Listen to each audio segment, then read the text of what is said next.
which is what this thing was really supposed to be. But this whole consciousness came back. The last couple of years. What was really supposed to go on when it came to us is an intelligence, which means it's supposed to be a consortium of ideas. Some person finds some stuff, they report this stuff in, and it becomes an intelligence. You see what I'm saying? But you also got that same follow and herd mentality. You see what I'm saying? Everybody is doubled up into this sectarian corner where everybody is actually, I find out now, traveling, everybody is actually their own science. Writing stuff from all over the country. Which is what this thing was really supposed to do. This whole consciousness came back. The last couple of years. What was really supposed to go on when it came to us is an intelligence, which means it's supposed to be a consortium of ideas. Some person finds some stuff, they report this stuff in, and it becomes an intelligence. You see what I'm saying? But you always got that same follow and herd mentality. You see what I'm saying? Everybody is doubled up into the sectarian corners where everybody is actually, I find out now, traveling, everybody is actually their own science. But everybody is actually their own science. But everybody is actually their own sciences.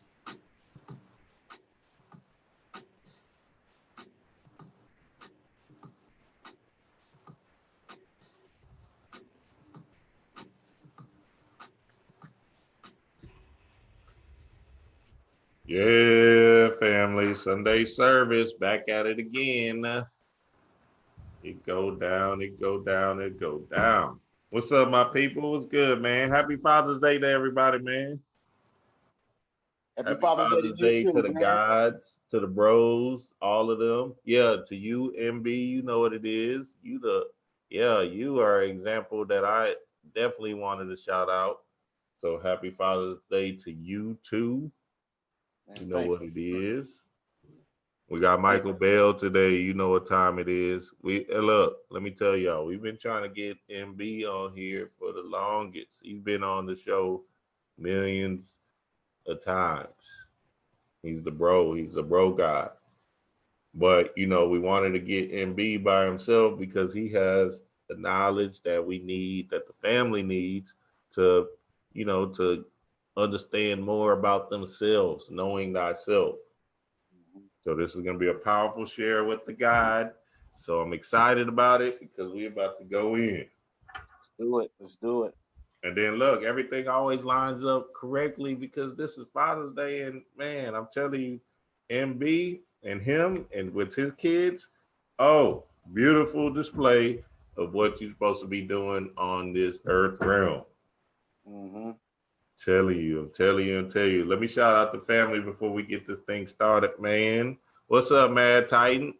Spiritual Alchemist, yeah, what's good? J-Rock, doing a thing, though. The Born Forest, rad, yes. Shaman 05, what's up? Harmony, what's good, Pony? Derek, yes. Y'all like and share the video, Now, look. Clips Energy.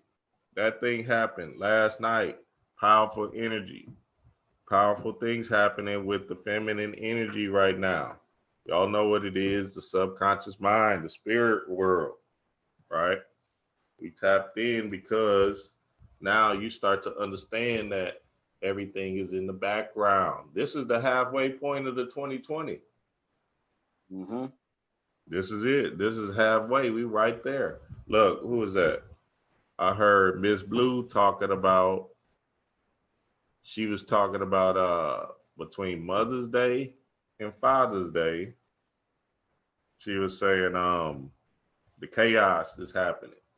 And exactly all of that happened. It's crazy, because you're trying to get in order. You're trying to balance this thing out, right? You're trying to meet them two hemispheres, right? Feminine and masculine energy combined. And this is what happened. And it's a beautiful thing, man, because now that we're halfway through this thing, now we get to see the bounties, the work that we put in come into fruition in this physical realm.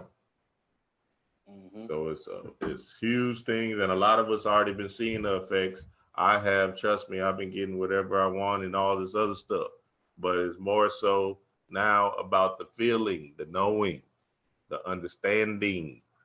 That's what I was telling you. This moon is about the understanding of who you are, right?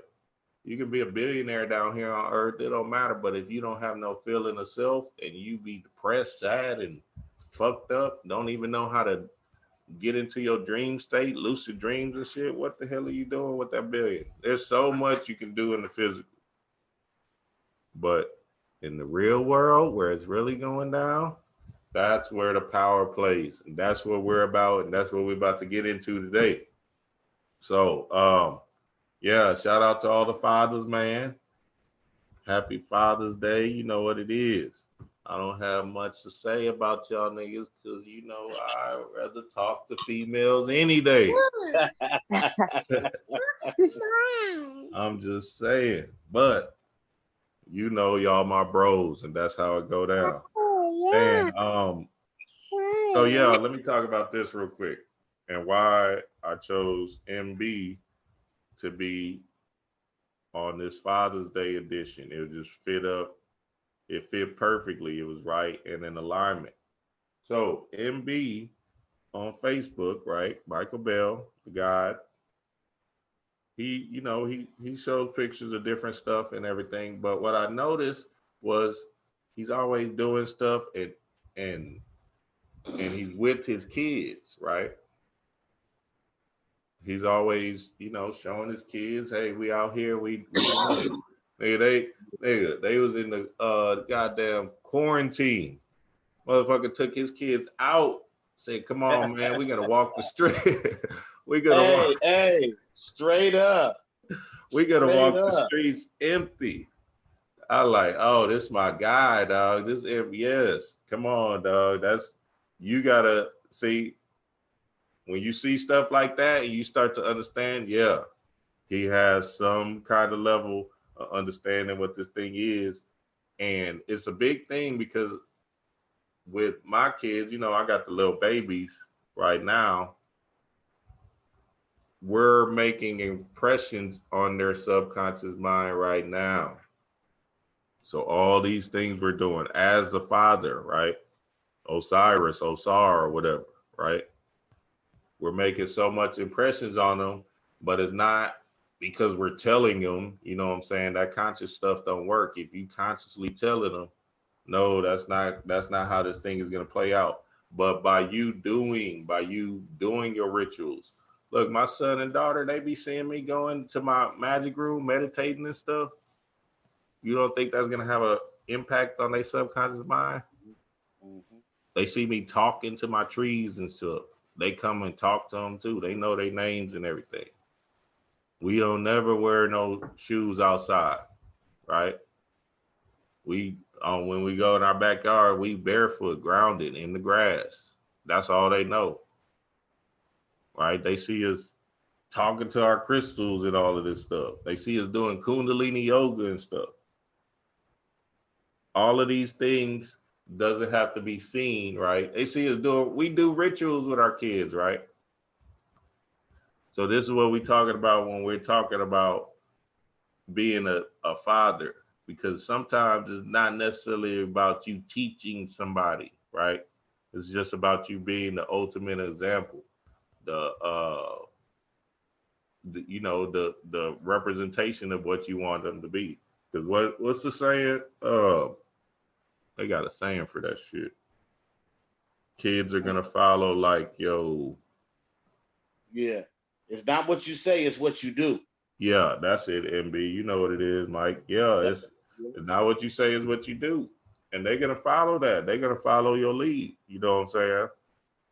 So it's very important that we are putting in this work, because this earth thing doesn't have nothing to do with us. It has everything to do with the babies, because they're going to destroy the world, not us. So we just giving them the knowledge. Like Bobby and Panic and all of that, and Sifu Manel, they passing it down to us. And sooner or later, you know, one of these generations of melanated chaos beings is going to be like, you know what, let's destroy this thing real quick. And in the blink of an eye, it's over with. So yeah, man. So yeah, I wanted to shout out MB, man, for that, because I know, you know, when you're always with your kids and then you're a spiritualist, that's a thing that's powerful for the mind. You know what I'm saying? And that's all our kids know. So that's a huge aspect in this thing. Yeah. MB, you got anything to comment on that? Yeah. I just want to say, you know, I've definitely, you know, when my kids were real little, I tried to program them like little robots. So, you know, I would ask them questions. What 666 mean? A 6 proton, 6 electron, 6 neutron. I used to do that. But that's when they were younger. And I'm actually glad that I did do it when they were at that real, you know, toddler, you know, that at that age, because now I'll be honest, I recently asked one of my daughters, what does 666 mean? And she said, that's the devil. And I was like, what? Who told you that? But what I said to myself was, it doesn't matter what lesson slipped away. Right. We know that when we get older, we always reflect back on the lessons our parents drummed into us. So I'm glad that I was able to impress that hardcore knowledge. Like you said, like we just said, it's not what you say, it's what you do. Initially, I was saying, I was telling them this and telling them that. So now I got twin daughters, they're 11. My son is 14. Now my son is a different case. He's special needs. He forgets nothing. I can, if my son was here right now, I could ask him what's chakras, and he'll tell you energy, what's this and that, and you know he can go in because his memory is on point. Now with my girls, I'm comfortable with the fact that I've shown them, and I know that when they get older, it's gonna be like because I'll say this, the library I'm building right now, I know that it's not for me. Right. That library is for my kids. So when I die, when I leave this mortal flesh, my kids are gonna get those books, and I got notes in every corner, highlighted paragraphs, and I know they're gonna say, these are books Daddy was always reading. Let me thumb through this book. So I went through the phase where I made sure to drum that information into them, but now you know, they're coming to their own identity. They got other people around them. My sister takes them to the Kingdom Hall. My youngest twin daughter, she asked me, Daddy, can I go to Bible study? So I said, oh yeah, if that's what you want to do, of course. So I just volunteered to her, like, hey, when you leave Bible study, you know, come back and have Bible study with Daddy. And so we did it a couple times, and you know, Daddy went a little too hardcore. So, but I still know that in the end, I've shown them, like you said about the coronavirus. You know, those who follow me on Facebook know, soon as this coronavirus started, I had my own personal meme. I had Bokeem Woodbine talking about, I'm gonna walk these motherfucking streets. Yeah. And I made it a point to have my kids out with me walking these streets, you know? And so I just, without saying, I want to impress on my kids, man, have no fear, you know? My daughter was asking me something about the coronavirus and people dying. And I told her, baby, you came here to die. It's about what you do in between. So, and that part, I just feel like those of us walking this path, we have a tendency to kind of like force information on people, especially our kids. But our kids, they learn by watching what we do, not what we say.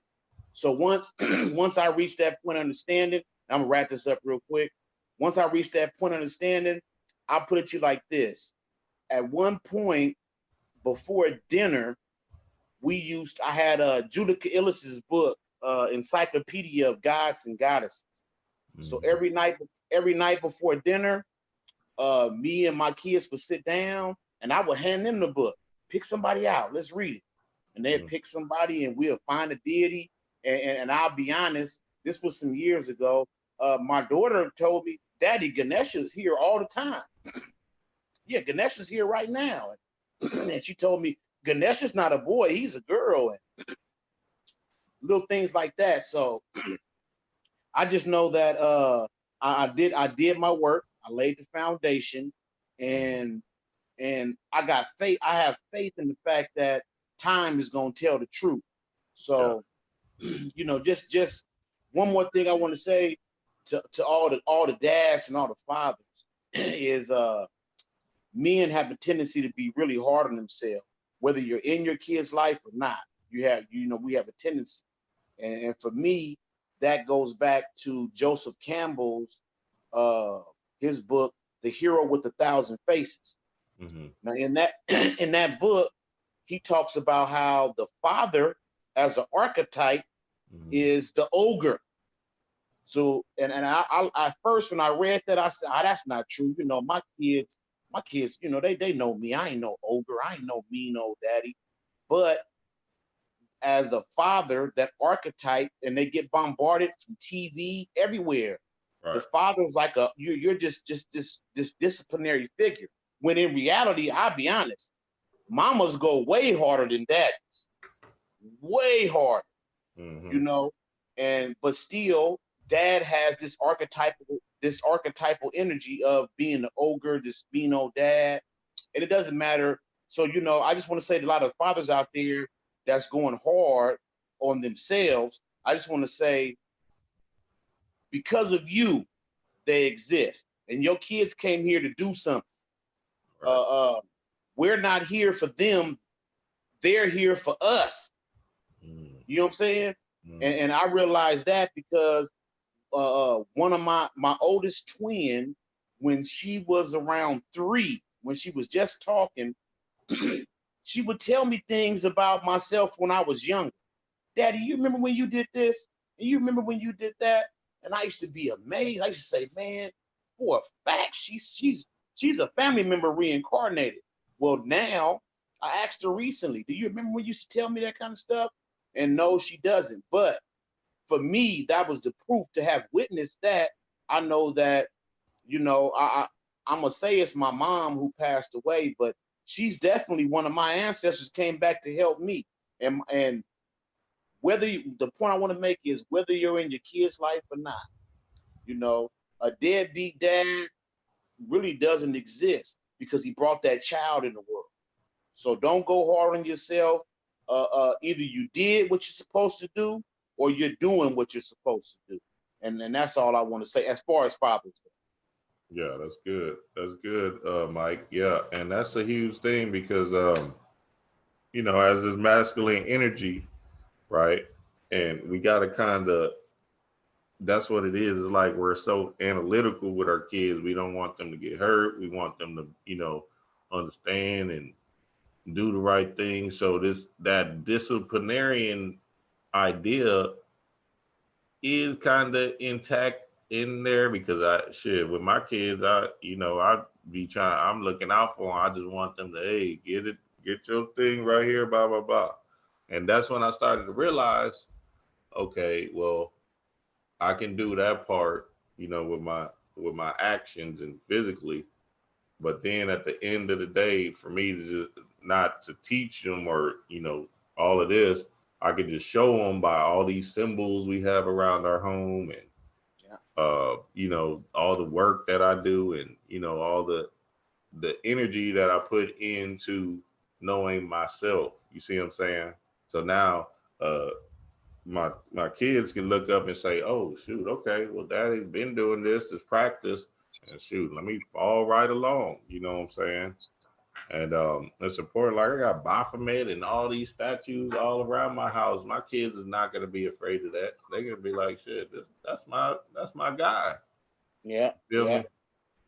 So yeah, man. So it's an interesting dynamic with that. So shout out to all the fathers out there, man. Shout out to all the fathers. Keep doing y'all thing. You are important too. Shit. I don't care what these mothers are saying. And that's the imagery too, man, because shout out to Rob Blackstone, because yesterday Let me see if I can find a picture real quick for y'all. I'm gonna go look it up. While you look it up, let me tell you how special you are with a song. Oh shit. Okay. Tell me something. You know, if you can sing for me, I can sing for you for sure. Let me hear it then. Go ahead. All right. All right, family. This song is called Make Me Whole. A lot of y'all probably won't know it, but it's beautiful.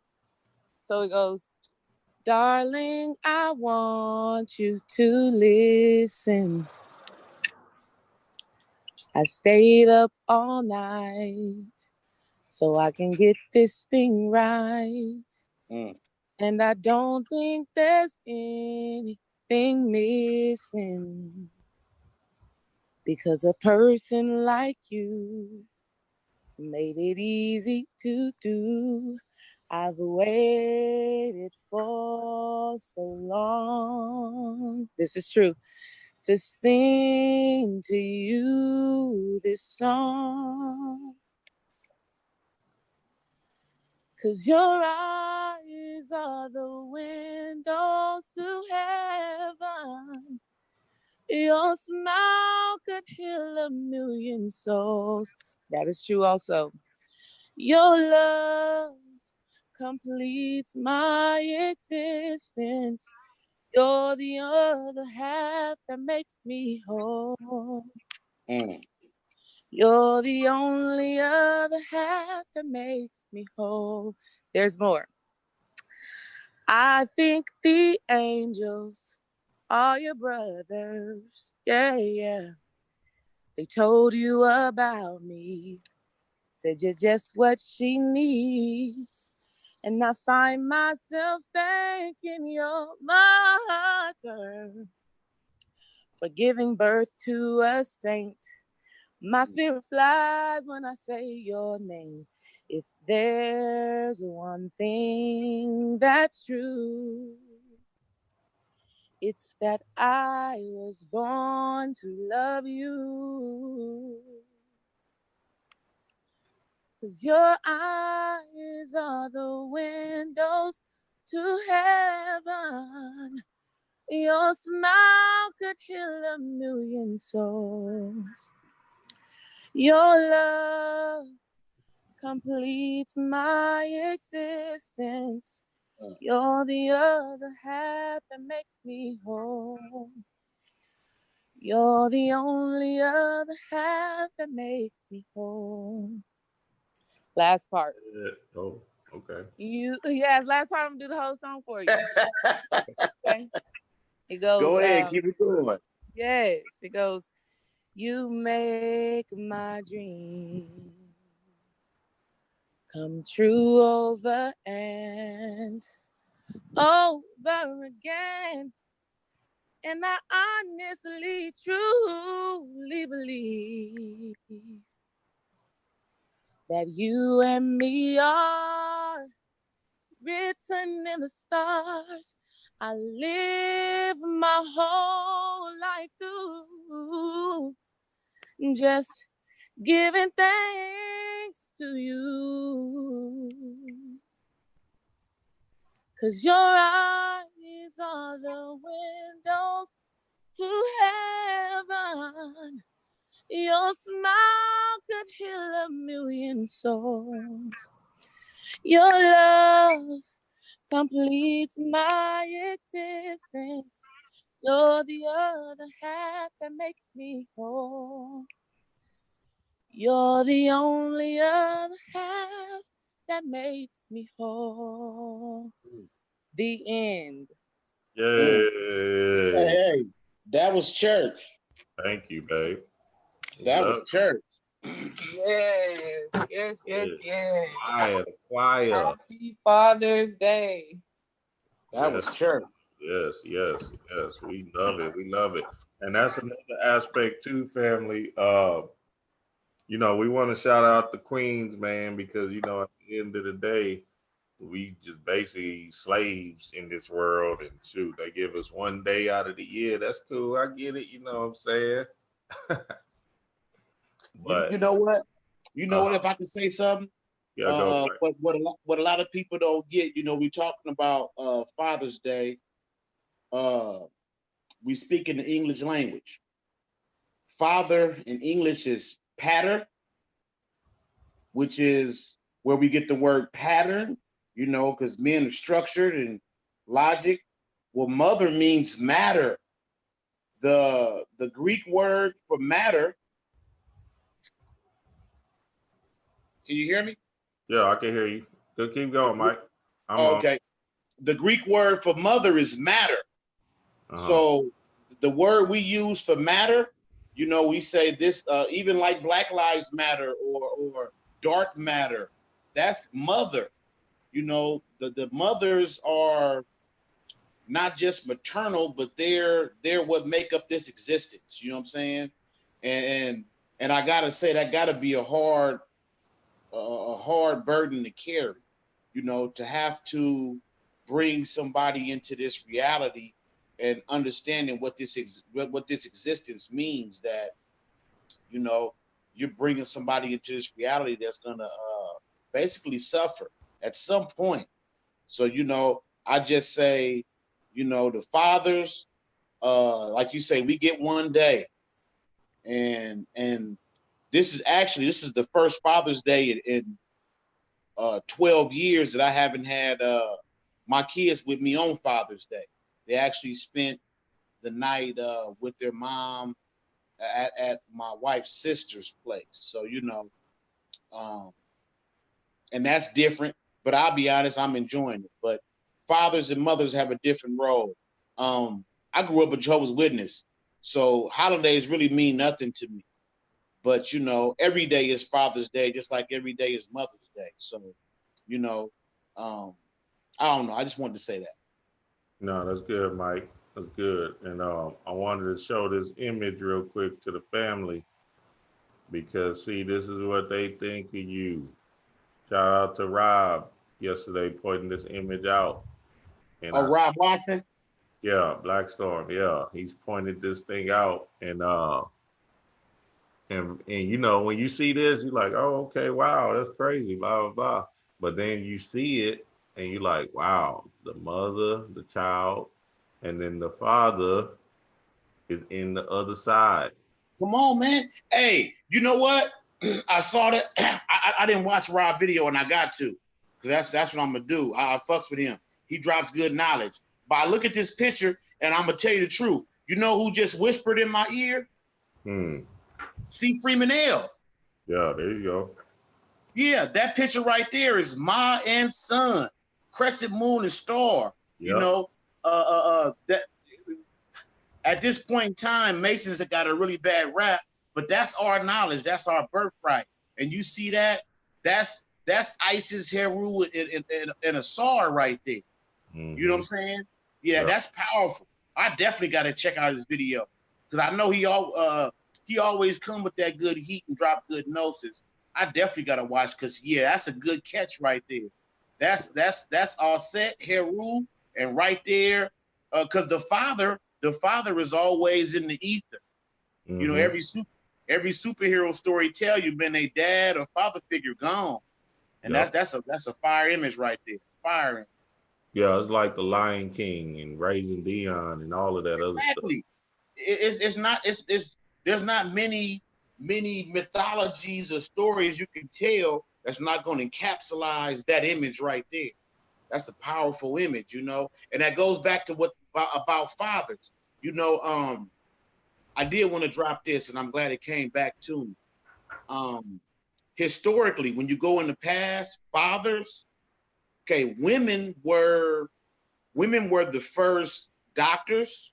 They were the first farmers, because men, and again, this is what we're told. I won't say told, but it kind of makes sense logically. Men did, because women were the first herbalists and doctors, because they were the first farmers. They grew things and they knew what it did. The men went out and they hunted. So this kind of established that archetype.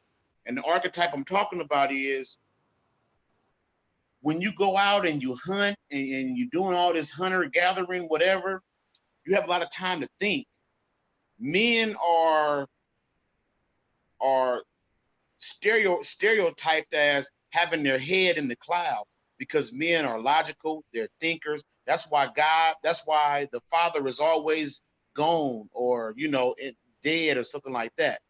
So there's a unique correlation between the fact that mothers are matter and father is always above. There's a very unique correlation because fathers have their heads in the clouds, so to speak. Yeah. And even if you're involved in every day, there's a certain disconnect between fathers that doesn't exist with mothers in general, because we talking stereotypes. But no, I definitely feel what you're saying. There is definitely some fact to that part, Michael Bell, that there's a certain, I don't want to, for lack of better words, disconnect or just kind of like a spaciness when it comes to fathers. But something that I recognize too with a couple of friends of mine, like I have 2 homegirls that I knew in college whose fathers passed away when they were young. Both of these girls have grown up to be so freaking prosperous. Like everything just flows to them easily and effortlessly as far as manifesting physical wealth in the human realm. And that's a common thread that I was looking at between them. And I'm like, damn, what do they have in common to where both of them just amass so much wealth straight out of college? And so much like fame and popularity straight out of college. And I'm not saying that, having 100,000 subscribers or followers on Instagram is a big deal, but it does say something. And these 2 girls both lost their father at a young age. And I was like, it's something about that masculine energy when they transition that on the financial level, they take care. They take care on the physical realm. So that's crazy. Yeah. No, I'll say this. My father, he was a Rolling Stone. He did it moving. The most time I spent with my father was the couple years before he passed away. And I'll say this, even in his absence, he shaped the man that I am right now. Because for years, I would find myself in situations, and if I didn't know what to do, I would say, well, what would my father do? And I'm going to be honest, I would do the opposite, because my pops, he did it moving. Right. So even with my kids, one of my father's favorite sayings, he stayed with me before he passed away. And I had all these bill collectors calling me, and I'm not answering my phone, or I answer the phone and hang up. And he asked me, he said, Mike, man, who is that you don't want to talk to? I said, ain't nobody but a bill collector, Pop. He said, man, don't hang up on him. I said, I don't want to talk to him, and I can't pay him. He said, listen, Mike. He said, Moses is the only man that got water from the rock. If you don't got it, you don't got it. And to be honest, that was one of those few moments, because he wasn't in my life on the daily, but that was one of the few moments that shaped me even as a grown man, because it made ultimate sense. Man, Moses on. So after that, man, I don't duck no phone calls. Hey, what's going on? So that disconnect, that Osiris element is real, and it's big. That's why I said earlier that even to the dads who not in their kids' life, and they got that big label on their back as being a deadbeat dad. No, today is your day too, because your presence or lack of presence is shaping those children, whether you know it or not. Right. Facts on facts. Yeah, that's what it is. The whole subconscious thing. You know what I'm saying? The kids are gonna be responsive to the head figure or male figure, quote unquote, whether they're in their lives or not. You know what I'm saying? Who is my daddy? That's my daddy. You know what I'm saying? They're proud to say that. And even if you don't necessarily give them, the emotional support, which is the feminine aspect of it, you can also just show them by being an example. And whichever example you sway to, you know, they can take that example and run with it, or they can say, nah, you know what, I want to do my own thing. I want to, you know, change the trajectory of what that is and be the complete opposite. And You know what? that's it. That's a powerful thing. Yeah, go ahead, Mike. I want to say this too. Everybody doesn't believe in reincarnation, or some people might intellectually believe in it, but in reality they don't ascribe to it. But I reached a point where once I realized that my kids were here for me, I understood reincarnation better. So, you know, no matter how tough times get, sometimes I laugh, I smile to myself, and, you know, because I say this, you know, I'm in the midst of me and my wife are separating. We've been together for a very long time. And even in that, man, I love her. You know, she's the reason why I'm the magician and the scholar that I am now, because she was the wind that forced my kite to fly higher. She was the resistance. So I say that to say that sometimes I look at my kids and because I don't believe in reincarnation, I know it and I'm living it. Right. But sometimes I look at my kids and I say, woo, you chose a hell of a proving ground, you know, but this was their choice. Right. They chose you. I always think of reincarnation like when I was in elementary school and little girls playing double dutch. You know how that one little girl, she rocking back and forth and she waiting her chance to jump in? Yeah. To me, that's reincarnation. When you choose your parents and you say, okay, they're going to meet right there, because technically, every time a man ejaculates, it's over 7 million semen. That means that there's 7 million souls dying to get back in that one moment. God forbid you masturbate.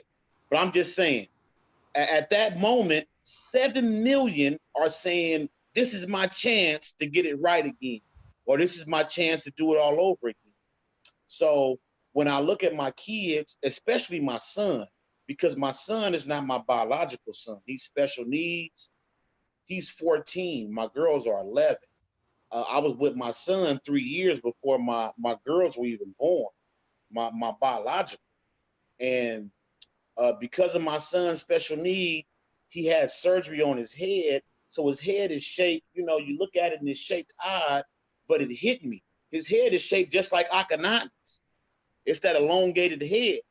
And I say for a fact that everything I'm going through is for him. He, even though he's not my biological, we agreed at some point in the astral to say, hey, I'm gonna come back.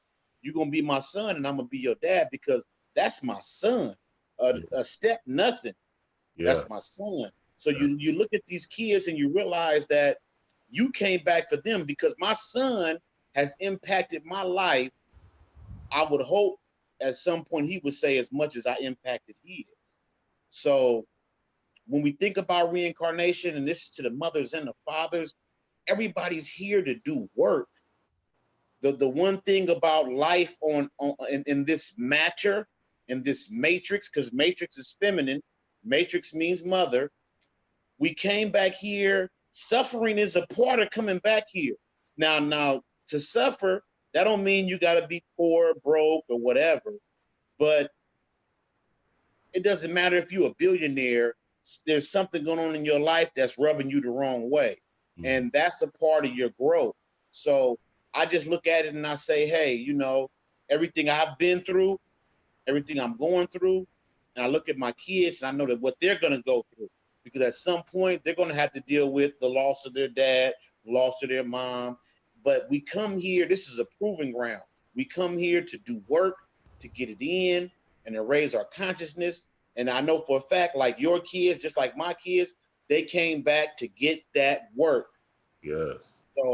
So anybody listening, you know, these are our kids. We shield them as best as we can. But at the same time, just to follow the same thing we've been saying, it's not so much that you tell them, it's that you show them. My kids see my altar. My daughter said right now, Daddy, you got a whole bunch of skulls. You like scary stuff. Yes, I do. Yes, I do. Because I know that at some point she's going to get older and she's going to say, man, let me get me some skulls and see what my daddy was always looking. Why my daddy always talking to skulls? You know, so they come here for a specific reason. And my goal is to not get in that way. Right. So, you know, that's it. That's it. God, that was good, Mike. Damn, appreciate that download. That was powerful. Very, very powerful. Very profound, Mike. Very, very profound, man. And that's what it is, man. They come down here to learn something new. You know what I'm saying? Princess Amunda, you know, you got everything on the other side. But, you know, you chose specific parents, specific people to be in your life so you can actually learn something new. So you can actually go through this process of putrefaction so you can be able to come out a butterfly, right? To say, okay, I did that. I did that earth thing. Wow, let me try it. Let me keep, you know what I'm saying? Let me figure this thing out. So, man, this is an amazing, amazing thing, man. And yeah, because at the end of the day, y'all know that video I did. I can't remember the name of it. The movie still ain't came out. Fuck was that? Antebellum? Nah, the other one with the cartoon. Soul? Yeah, Soul. Oh, Soul. I can't wait for that to come out, man. Yeah, I'm waiting for that like crazy. But you came down here to have this experience and you're going back, but at the same time, you're just here to learn and grow and, you know, become the ultimate chaos being that you're supposed to be. So yeah, man, I forgot what I was about to bring that soul thing up, but hey, it's all good. But yeah, let's get it in. So yeah, it's powerful though, Mike. All right, so the Kabbalah. Mike, yes. We know you as this. We know you as the God of Kabbalah, the Godfather of Kabbalah. Shit. You know, kind of give us a general idea of what Kabbalah is and the importance of it. Okay, so this is what I want to do. Before I dive into Kabbalah, I want to give some background information, and then we'll go into it. But I want to say this. I want to discuss Kabbalah as a meditation model. That's good. I love it. Yeah, because Kabbalah it's involved. Mm-hmm. Now, some people dark side, you know, I don't mess with nothing light, lip off, and that's all good. But I want to share Kabbalah. Let's call it like the microwave version, so that I can give you the gist of it, and then I want to give you something practical. That's why I suggest meditation, because I got into Kabbalah and it helped me to begin lucid dreaming and astral traveling. So I want to use it as a meditation model, not just as something to study. So if anybody's listening, if they're interested in Kabbalah, this will definitely grab their attention and it'll give you some homework, something you can do. But first, I want to give a brief history. Actually, this is going to be in my book, but I wanted to say that Kabbalah is an African system. Yep. Now, when I say African, I'm talking about the Moorish Jews, the Spaniards in Spain. Now, when you look at Kabbalah, they always say, well, nobody knows the origin. The Ashkenazi Jews in Israel, they'll tell you that Moses got it when he went up on the mountain. I guess that was about 1,600 BCE before Christ. No. It's ancient, but that's not the origin. The origin is in 1392, the Pope issued a papal decree that either the Jews, and they were Negroid, black, whatever you want to call them, they were Moors. Now, another thing, when I say Moors, people think Moors and Islam. No, Moors were international. no matter what continent you were on, because C. Freemanel broke this down. More breaks down to Lord of the Earth. I'm gonna drop a book later, and I'll get back to that. But it means Lord of the Earth. So you could be a Moor, you could be in what's present day Asia, you could be anywhere and be a Moor. Moors were teachers. They're us. The same way you can go anywhere in America, and you go to a liquor store or a job, and you're gonna find a brother in there breaking something down. He's gonna be trying to educate something. That's a Moor. So anyway, these Spaniards that were Jews, and I don't have the link offhand. When I get it, I'll give it to you, Dreamwise. You can post it. But these Jews, there's documented proof of what they look like. They and to quote C. Freemanel, they were dark skinned, broad nose, thick lipped, furrowed hair. Well, in 1392, which coincidentally 100 years before Columbus supposedly came to America, these Jews were told either to convert to Christianity, or at the time Catholicism, or get out of or leave Spain. And so they were kicked out of Spain. Now the time frame is important, because when you research Kabbalah, you'll find a whole bunch of people telling you there's no real proof, but we think. But we know that whenever somebody says something's lost to antiquity, we don't know the origin, we know what they're really saying and where it came from. Well, around the same time that these Black Jews were being expelled from Spain, the Knights Templars began to spread this information. Even though the Knights Templars, they are from a little earlier, but around this same time frame, if you do the research, you'll see that this time coincides with Kabbalah beginning to migrate to Europe and other places. So, having said that, because a lot of people tell you, oh man, Kabbalah, that's Jewish, that's white people stuff, that's this and that. No, this is our knowledge, it's our birthright. And the same applies to Kalipal, which is the other side of the tree. So now, before I dive into the tree, I want to say one more thing. Something that always caught my attention, because I grew up reading the Bible. And what always caught my attention was, in the Garden of Eden, there were two trees. One, tree of life. The other one was the tree of knowledge of good and evil. And so I always used to wonder, what made Adam and Eve choose one over the other? Because the tree of knowledge, which would be the Kalipal, and then the tree of life is the tree they chose to eat off of. And so I always used to wonder, well, why did they eat off the tree of life and we still died? And the purpose for that is you get 24 hours in a day. 2 + 4 = 6, and 6 means sex, and sex is regeneration. So you're immortal. And that ties it back into what we were just saying, reincarnation. Oh, they ate from that tree, and that's like C. Freemanel constantly spoke on it, the Kabbalistic writing.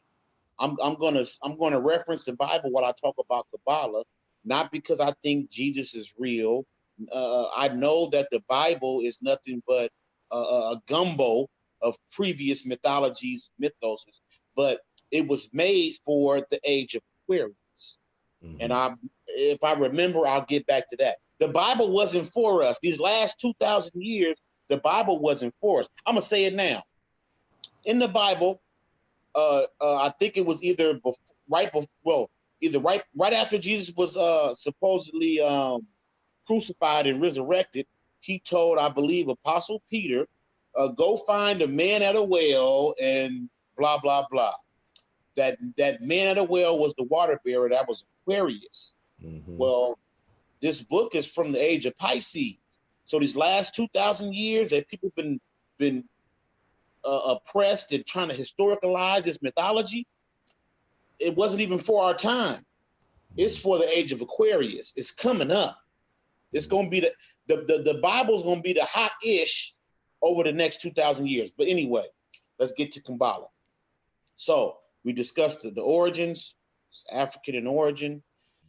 Kabbalah is it's a system in Hebrew that describes the formation of material life.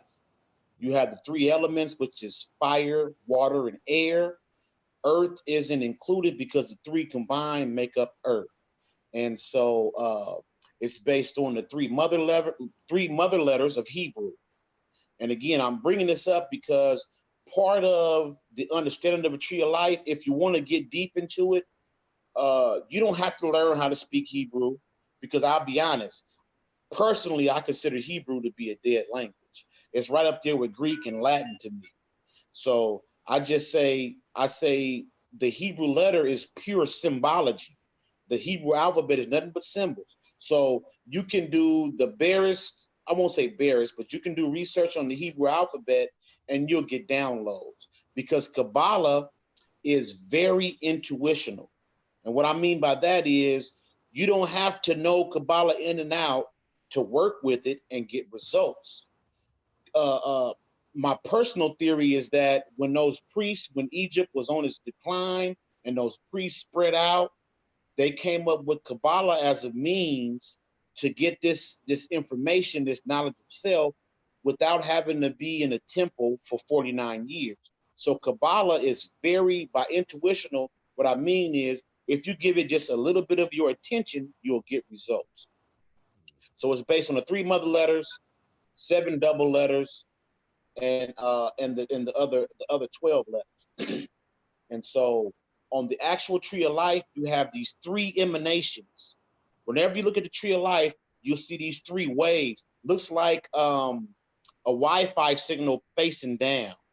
And that's essentially what it is. So I'm going to start there and I'm going to work my way down. So at the top, you have Ein, A-I-N. Ein means nothingness.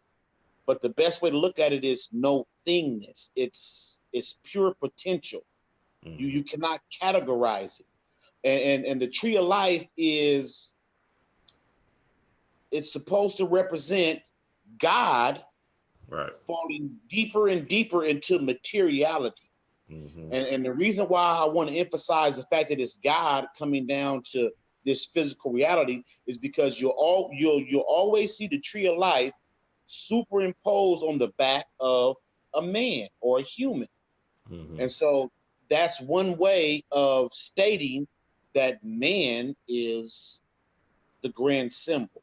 We are God in the flesh. And when I say God, no, you're not the creator, because the true all, the God that created, is the idea that that entity, that energy is too big to stuff into our head.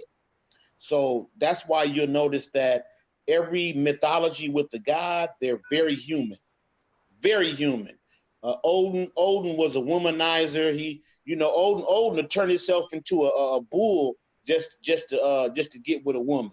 So you look at all these deities, everything we know as a deity, these are just with energetic reflections of the all. And I say the all because we can't even conceptualize. If you can think of it, it's not the real creator. But anyway, so we have Ein which is no thingness. We have Ein Sof, which is limitless. So already it went from no thingness to limitless. So it's being restricted already. And then from limitless, you go to Ein Sof which is limitless light. And then I'm going to bag up and I'm going to stop and I'm going to say something real quick. For those that know the Bible, it says in Genesis that when Abram, before he became Abraham, he left the city of Ur. And, he had met God, and God told him, I'm going to make your seed as plentiful as grains of sand on the beach and as stars in the heavens. And it said that Abram left the city of Ur. Well, that is Kabbalistic, and Ur is Ein Sof because Abraham is the father. So leaving Ein Sof which is limitless light, and one step closer to materiality, we come to Kether. Kether is the number 1 Sephirah on the tree of life. Kether is it's the father principle. That's the first step towards, even though Kether is very far removed from materiality. You come to Kether. Kether means knowledge, and those who know about Egypt, Kether would correlate to Asar, because like we just said earlier about the father, he's always kind of removed and detached. Asar, he died. Isis brought him back, and he still died again. He was removed. He was in the spirit realm. So Kether is knowledge. That's that gnosis. That's where we get the word gnosis from. So at Kether, which is the number one, another thing to state real quick is Kabbalah says there are 10 Sephiroth. Sephiroth is plural for the emanations, those circles. There are only 10, not 9, not 11. However, there's a hidden one, Da'at, which is essentially number 11. But we're going to walk down and I'll come back up to Da'at. So Kether is number one. From Kether, we go to Chokmah. Now, Kether is masculine, or actually, it would be good to say androgynous, but we're going to classify Kether as masculine because that's the father principle. And Kether is the planet Pluto.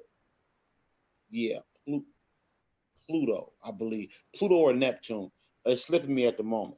So from Kether, you go to Chokmah. Chokmah is definitely a feminine principle. Now, Kether is at the center, on the center pillar. There's 3 pillars on the tree of life. There is the tree. I'm pulling it up. Hold on. I'll be okay. There's 3 pillars. Now down the center, the middle path, that's the pillar of equilibrium, of balance. And Kether, the first elimination, is right there on that pillar. Now, the importance of Kether, if you're trying to get what Kabbalah is, Kether is that middle pillar is the one most concerned with humanity, because it's the pillar of balance. It's where you want to be, in the middle. The Kabbalion, which goes hand in hand with Kabbalah, it talks about the law of polarity.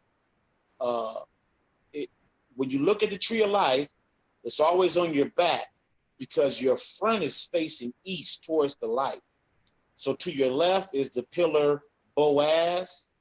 Boaz is feminine, it's to the north. In front of you is the east. To the south is the pillar Jachin, that's masculine. And behind you, which is the west, is nothing, because west is outside the body. But anyway, Kether is on the middle, the number 2 Sephiroth. The number 2 Sephiroth is Chokmah, and that's the feminine principle. And it is on the pillar of severity, which is Boaz. And that pillar is wisdom, because wisdom is a water quality, and it's associated with the feminine. Mm-hmm. And then you go from Chokmah to Binah. Now, in the Bible, you have the Father, the Son, the Holy Spirit. That's kind of corrupted and degraded because it shuts out the feminine, even though the Holy Spirit, Shekinah, is feminine. But most people look at that and say, where's the woman at? So I always try to refer to it in Egyptian terminologies. So you have Asar, you have Aset, and then Binah, which is understanding, is the sun principle, which is wisdom. And so those 3 make up that top triangle. And so I know you said you're going to pull the image up. On the top, you have a triangle. That's similar to the all-seeing eye on the back of the dollar bill. And C. Freeman L. broke that down the best. That eye in that upper triangle, that's known as these supernal. It's the higher concept. Those first 3 I mentioned, they're not even close to what we call humanity. That's the higher aspect of humanity. Oh, that's a good image right there too, because we see the values add up to 666. But that's a supernal triangle, and that's the higher qualities. That's where we all trying to get back to, because Christianity tells you that you were born into sin, but the reality is you were born into skin.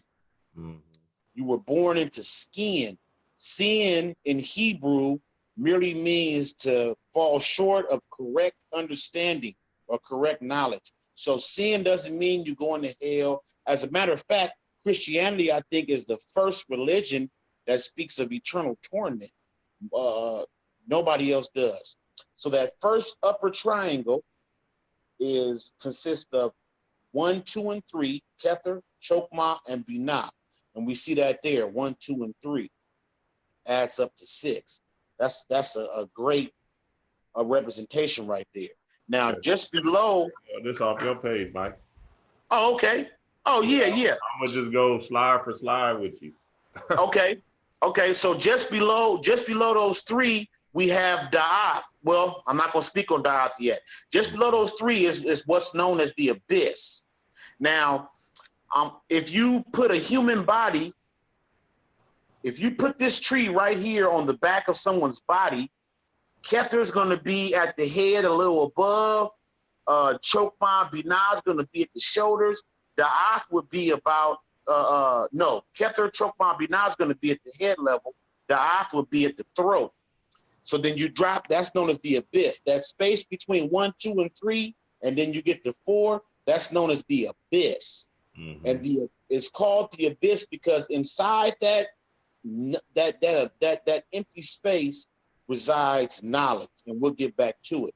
So the next one is Chesed. Now Chesed is the 4th emanation on the tree, and it represents I believe it's Jupiter. Chesed is Jupiter. Jupiter, most don't know, Jupiter is Zeus. Zeus is Jesus. You can see it in the name. Brother Panic did some good work on that, and he broke down that Jupiter is actually Jupiter. It's Ptah. But anyway, it breaks down in Kabbalah, Chesed breaks down as the Christ figure. Christ just means Christos. Christos means anointed one, as in pineal gland, anointing your pineal gland. From there, you go to Geburah. Geburah is a restricting planet, Sephirah. It's the Sephirah of strength. And if I'm correct, I'm going off the top of the head right now, I'm going to say that's the Archangel Gabriel, I believe. But for those who watch anime, you'll see a lot of characters represent Chesed and Geburah. Usually, like a good one to reference real quick would be Full Metal Alchemist. Mm-hmm. The one brother missing his left leg, he was Chesed. The other brother missing his whole body in the armor, he was Geburah. Geburah means strength. So you work your way down. Each of these has a different principle. Kether's knowledge, Chokmah's wisdom, Binah's understanding. It goes down through different principles. I hope I'm making sense and not being too technical. But no, yeah, you good, Mike. You know, we got that general understanding of all the sectors and everything like that. And so if you want to just elaborate on the idea of basically, your meditation, the meditation with it, because a lot of people like, all right, well, let's get to the work. I get it. Okay, you're right. Okay, I want to speed through it real quick. Tiferet is the heart. That's number 6. Number 7 is Nesat. Mm-hmm. That is Venus. Hod is Mercury. Yesod is the moon. Malkuth is earth. Malkuth means kingdom. Now I'm gonna back it up real quick. 7, 8, and 9. That's known as the astral triangle. Mm-hmm. The moon Yesod, number 9. We're born. Everybody comes into earth through the sign of Cancer. This is esoteric and metaphysical. You come in through the sign of Cancer, which is number 9. That's why we have the Tropic of Cancer and we have the Tropic of Capricorn. So you come into earth esoterically through Cancer. Cancer is a feminine sign. It's the moon. It means water. You're birthed through there. But and we got the new moon in Cancer. Exactly. So now we got 7, 8, 9. That's the astral triangle. So only thing I want to point out before I get to the meditation is Malkuth, which is earth. Right above that is the astral triangle. So when you go to sleep, when you dream, when you lucid dream, when you go to the astral, that's where you're at in those 3 right there. So I would say to somebody that's fresh to this, I would say kind of focus on those three, because when I first started meditating on the tree of life, I found that before I got more understanding and knowledge and wisdom, jumping into those top three, Kether, Chokmah, Binah, and I was lucid. I would be lucid and I would be trying to astral, and I would get kicked right out. So you don't want to jump, so to speak. You don't want to jump unless you feel like you're ready for it. But that's the astral.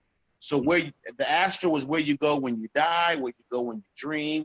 It's not that far from Earth, because all of these Sephiroth, they're basically separated one on top of the other, and then they're real thin. So now, as a meditation model, you can do this in meditation, or you can make it a dream. You can make it dream work before you go to sleep. When I said that Kabbalah is very intuitional, you can have the barest information on it and you'll still get downloads. So what I mean by that is you can print out an image of the tree of life. You can put it on your phone. Just do a little bit of research on it.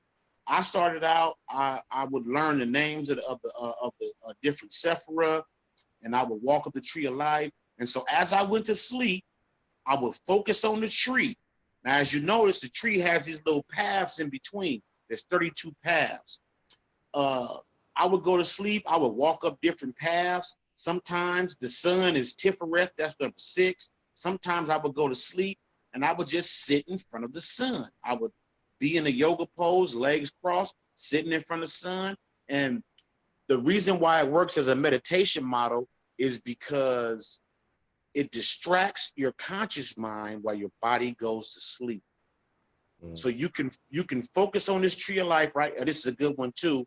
For those who are familiar with the chakras, you can do chakra work with Kabbalah too. But as a meditation model, if you can fix an image of it in your mind, all you want to do is focus on that image as you go to sleep. Now, when I say focus on it, your eyeballs shouldn't be twitching. You're using your imagination. You have the 3 eyes: imagination, intellect, and intuition. At this point, you want your body to go to sleep and you want your mind, your consciousness to be active. So all you have to do is get the barest understanding of it, not even understanding. You just get down to different planets. It has all the planets in the solar system, including the moon and Earth. So you get these planets down and you get the image of it in your mind. So that's why I suggest you can print the image out and stare at it. You can put it on your phone as a screen, as your screensaver, as your lock screen. And as you look at it during the day, and you tell yourself, man, you know what? Because for me, it was the sun. I would tell myself, man, I'm gonna sit in front of the sun. And I would sit, and what happened was, as I focused on that tree of life, I looked up and my body was asleep and I was in the dream. Sometimes lucid, most of the times astral. So it's a very good image to focus on.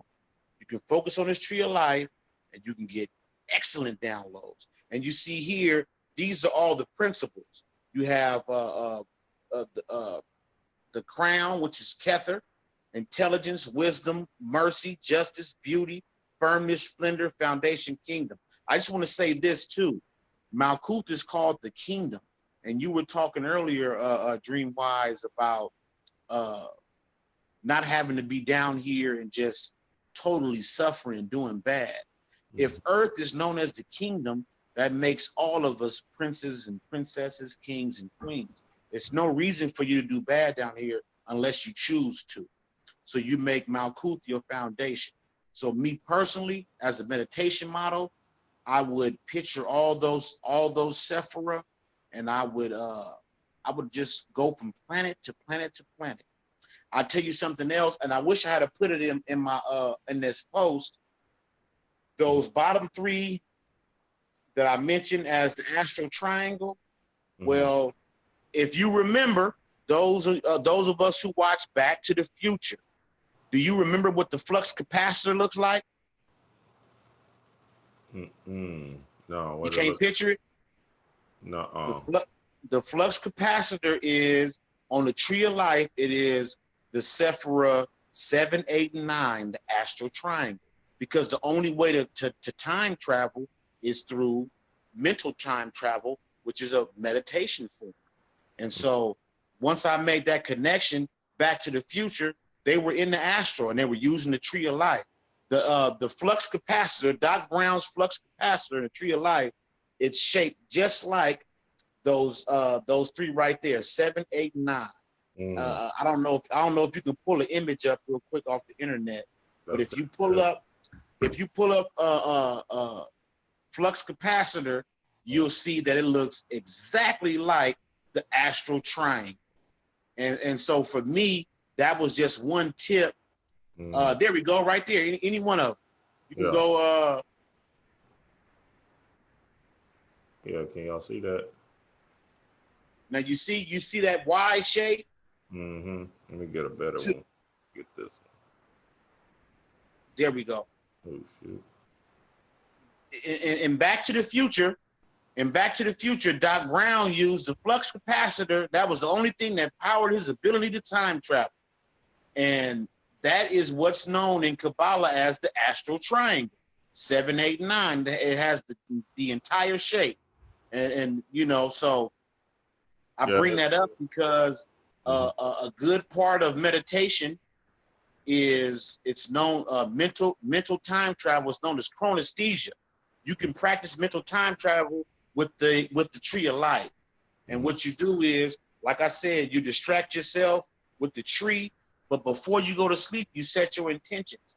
You can go back to when you were 3 years old. I've used this technique on the tree of life, and the furthest I went back in this life, I was maybe 30 years old, and I was my mother had me swaddled, and I was looking up at her.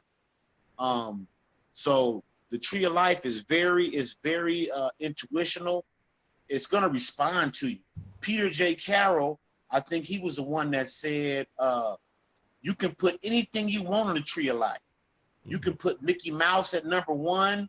You can put Goofy at number 9. You can do whatever you want, and you'll still get results. So the only thing I want to say is, anybody out there, you don't have to know a whole lot about Kabbalah to get results. Now, if it catches your eye, then you do the extra work and you go in. I want to drop some books.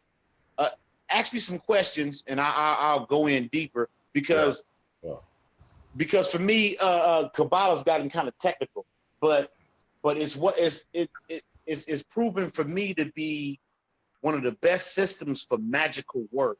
Magic being defined as using your mind to affect your physical reality. And so for me, Kabbalah has given me just so many downloads and results. A lot of people, like I said, they like the Calip off, they like the dark side of the tree. Well, I'll say this. If you're into the dark side, man, bring some demons to the party. You can bring, just because the Calip off is the dark side and the tree of life is the light side, there is no rule. Whatever you feel like doing. I'll put it like this. I've had interactions with the Archangel Gabriel, and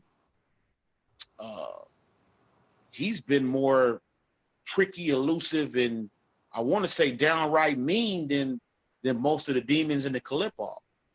You know?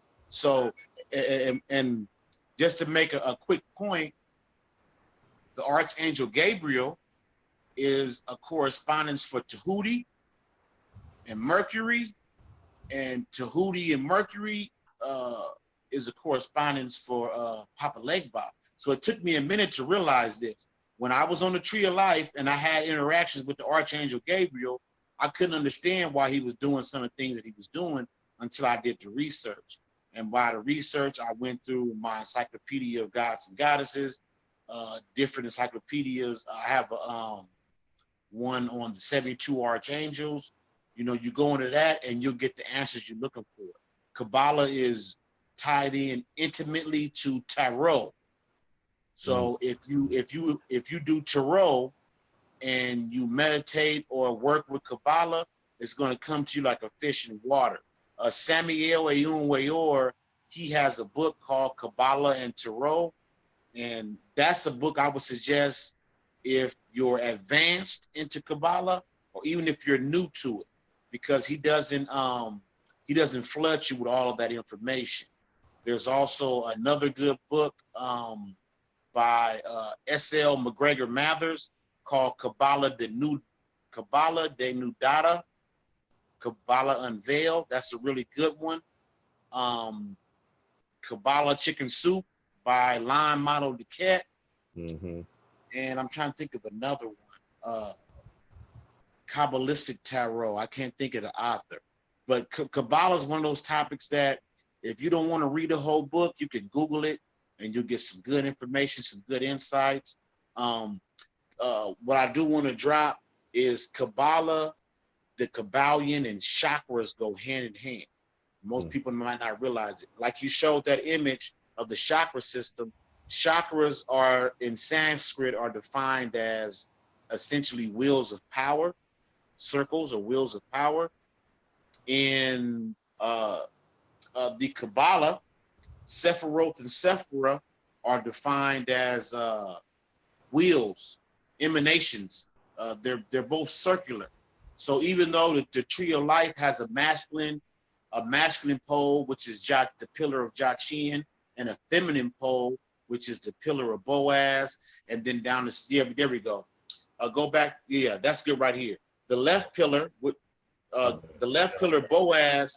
Okay, now when we saying left, but remember you're facing east. So the one to the left, the black pillar, that's to the north. That's Boaz. It's a feminine. To the right is Jachin, but all these play a huge role in the energies in your body, because we know that even though it's feminine, it's classified as negative. Negative doesn't mean evil, doesn't mean bad. It just means receptive. And then the other pillar to the south, which is Jachin and masculine, it's active. So the other one is passive. And then down the middle you have balance. So these sephira, they exist in combination. You can't have one without the other. You don't want to be all mercy. You don't want to be all severity. You want to walk that middle path.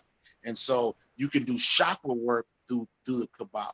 But ask me some questions because I feel like I got too technical. No, you're right on time. Because even when you said chakra work with the emotions, I feel like I said in the past video when we had TSS on here, I was seeing 555 a lot at one point in time. And I was just naturally led to look at Kabbalah because the whole numerology thing, like I get it, 555, 5 equals change and all of those things like that. But I wanted a deeper understanding. So I was led to Kabbalah somehow. And the fifth Sifra is Geburah, which is, I think you said, did you say justice or judgment? For which one? The fifth Sifra.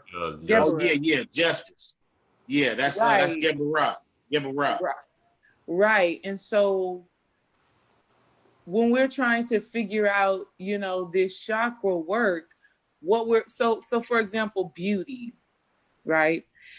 And you said Tifra is the heart chakra, right? Yeah. So we're saying in order for you to truly be able to embody beauty, you have to be tapped into your heart chakra? Yep. Is that what we're saying? And I'll say this. The Tiferet, that beauty, Tiferet actually represents your higher self. Tiferet represents your higher self. And that's that beauty is your ability to love yourself. Come on, to accept yourself as you are. Right. The heart chakra, Anahata, it is the meaning behind Anahata means unstruck, as in no sound. And so that's your 0 point. That's your point within the circle. So right there, and if you'll notice, Go back to one of those images of the tree of life. I'll go back, I believe it is. Okay, right there is a good one. Okay, either one is good. Okay. If you notice, Tifereth number 6, the heart, it is connected to every sephira on the tree.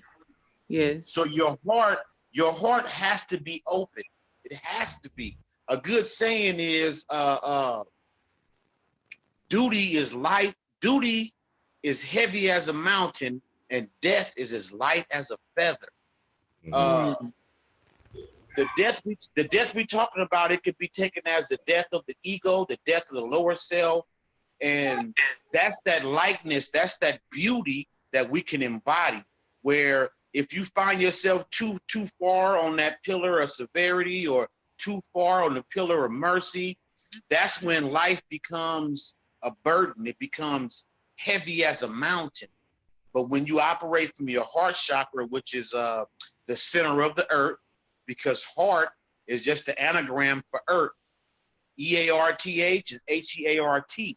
So when you operate from the center point of the earth, that's when you find yourself light as a feather. That's when you get all your good answers. Matter of fact, while we're talking about meditation models, this is not Kabbalah, but I do want to share this. We talked about the center of the earth and Shambhala and the heart chakra. Well, a simple meditation is to go to the center of the earth. And what you want to do is you go there, and I would use this as a means for astral travel. And so I would focus on going down this tunnel, and then when I got to the bottom, I would attach this cord, pow, and then I would ride the cord all the way up. And essentially, when I ride the cord up, I'm going into the astral. It's called the astral tube. Well, I want to explain that I did this every day and at night as I went to sleep. And at first I was disappointed because I was expecting somebody else's results. But all the time I was having the most fabulous experience ever. So I want to say this. I explained it as a meditation model, but if you notice, I didn't give any idea what to expect because I've had definite experiences. Like I said, I got into it with the Archangel Gabriel. Papa Legba played a joke on me on the Tree of Life. I've had numerous experiences. But the thing is, when I went in on Kabbalah, I was expecting to have someone else's. So I want to say this. If you do a meditation on this, be open to whatever you experience, because what I experienced won't be what you experience. I will share this with Papa Legba. I went to the Tree of Life and I looked up and I saw the regular image, the blonde-haired, blue-eyed Christ. He was hung on that motherfucker like it was a cross, and he was suffering. He looked this miserable. And I was just thinking like, oh no, let me out of here. I didn't come in here for this. I want no parts of this. Well, I couldn't get out. I was lucid. I don't want to say I was in the astral. I was lucid. And once I realized I was here, I decided to explore. And so I walked up and down the pillars, and I went up and down the different paths. And when I got close, because mind you, I'm small, and this image that I'm seeing is huge, like the Statue of Liberty big. And as I got near the top, man, that suffering Jesus just hopped off like, I got you. And it scared the shit. I jumped because I just saw him just sitting there froze, suffering. And that's not all of it, but that's the gist of it. And later, when I came out of meditation, I had to think about it, and I said, that was weird as fuck. What was that? Well, once I did my research, and I always stress, do your due diligence, because your subconscious speaks in symbols, even in meditation. Just like the dream, it's going to be symbols. So I went to my encyclopedia of gods and goddesses, and I looked for correspondences to Christ. And lo and behold, Papa Legba popped up. But Papa Legba he's a Christ figure, but he's a trickster, just like Mercury. And I bagged it all the way back up to Tahuti.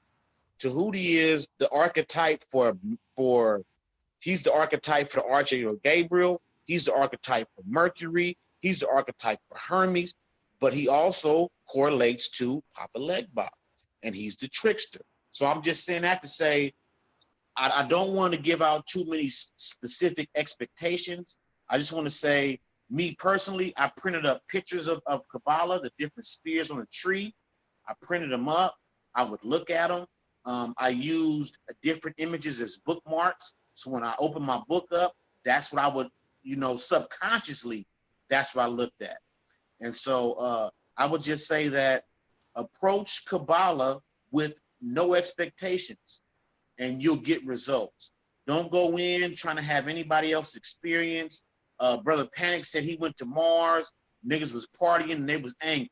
I didn't have that experience when I went to Mars, so I don't want anybody else to feel as though, I don't want you to go in expecting my results or anybody else's. Just go in and expect something. And if you're in meditation or the dream, pay attention to everything going around you. Because when I went to my heart chakra, to the center of the earth, I had an incredible experience, and it took me about a week to realize how incredible it was. It took about a week to realize that. I'll share it. I would go down this tunnel, and I realized that I was riding on the back of a scorpion. And I would go down this tunnel, and we would go down, down, down. And then at some point, we reached like an inner cavern, and the scorpion would stop, and I would jump off the back of the scorpion, and I would dive all the way down. And below me, it was water, but the water was held in a complete ball. Like imagine a planet of water, no landmass.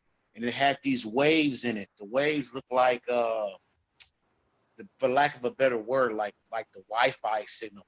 But the waves, the way it was so many waves in the ocean, they shouldn't have been so uniform. So I used to always look and wonder, what was that? And then I would go into the water. And when I got to the water, I would hear this grinding sound like two metal balls spinning in different directions. And they would spin, then stop, then spin another direction. And I would go down and I would plant my astral cord, the cord, and then I would ride it all the way back up, and I would go astral project, and I would wake up the next day disappointed, like, man,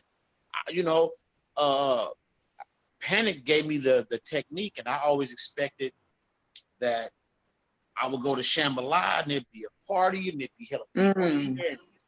But after I stepped back and looked at it, I said, whoa, wait a second. I did my research. The scorpion was Serket. Serket is my personal great mother. She revealed herself. She revealed herself to me when I first started on my journey. So I realized that Serket got my back. I just had awesome, so after that, I began to explore that water region, those balls. I just had incredible. And the thing I'll say about Kabbalah, and I'll say this and I'll stop talking, and you guys ask questions or whatever, is you will get downloads from Kabbalah. Just go to sleep thinking about the tree, you'll wake up and you'll get downloads because it's so easy. And that's kind of like what Panic was saying. Panic doesn't really care for the tree of life because it's so logical. You don't even got to know what you're doing. You can just go in and you'll get results. So it's a nice starter. And then once you get going, you can dive deeper or you can move on. So I would just say to those on the fence, those who didn't know, Kabbalah is yo-ish. It's yo-ish.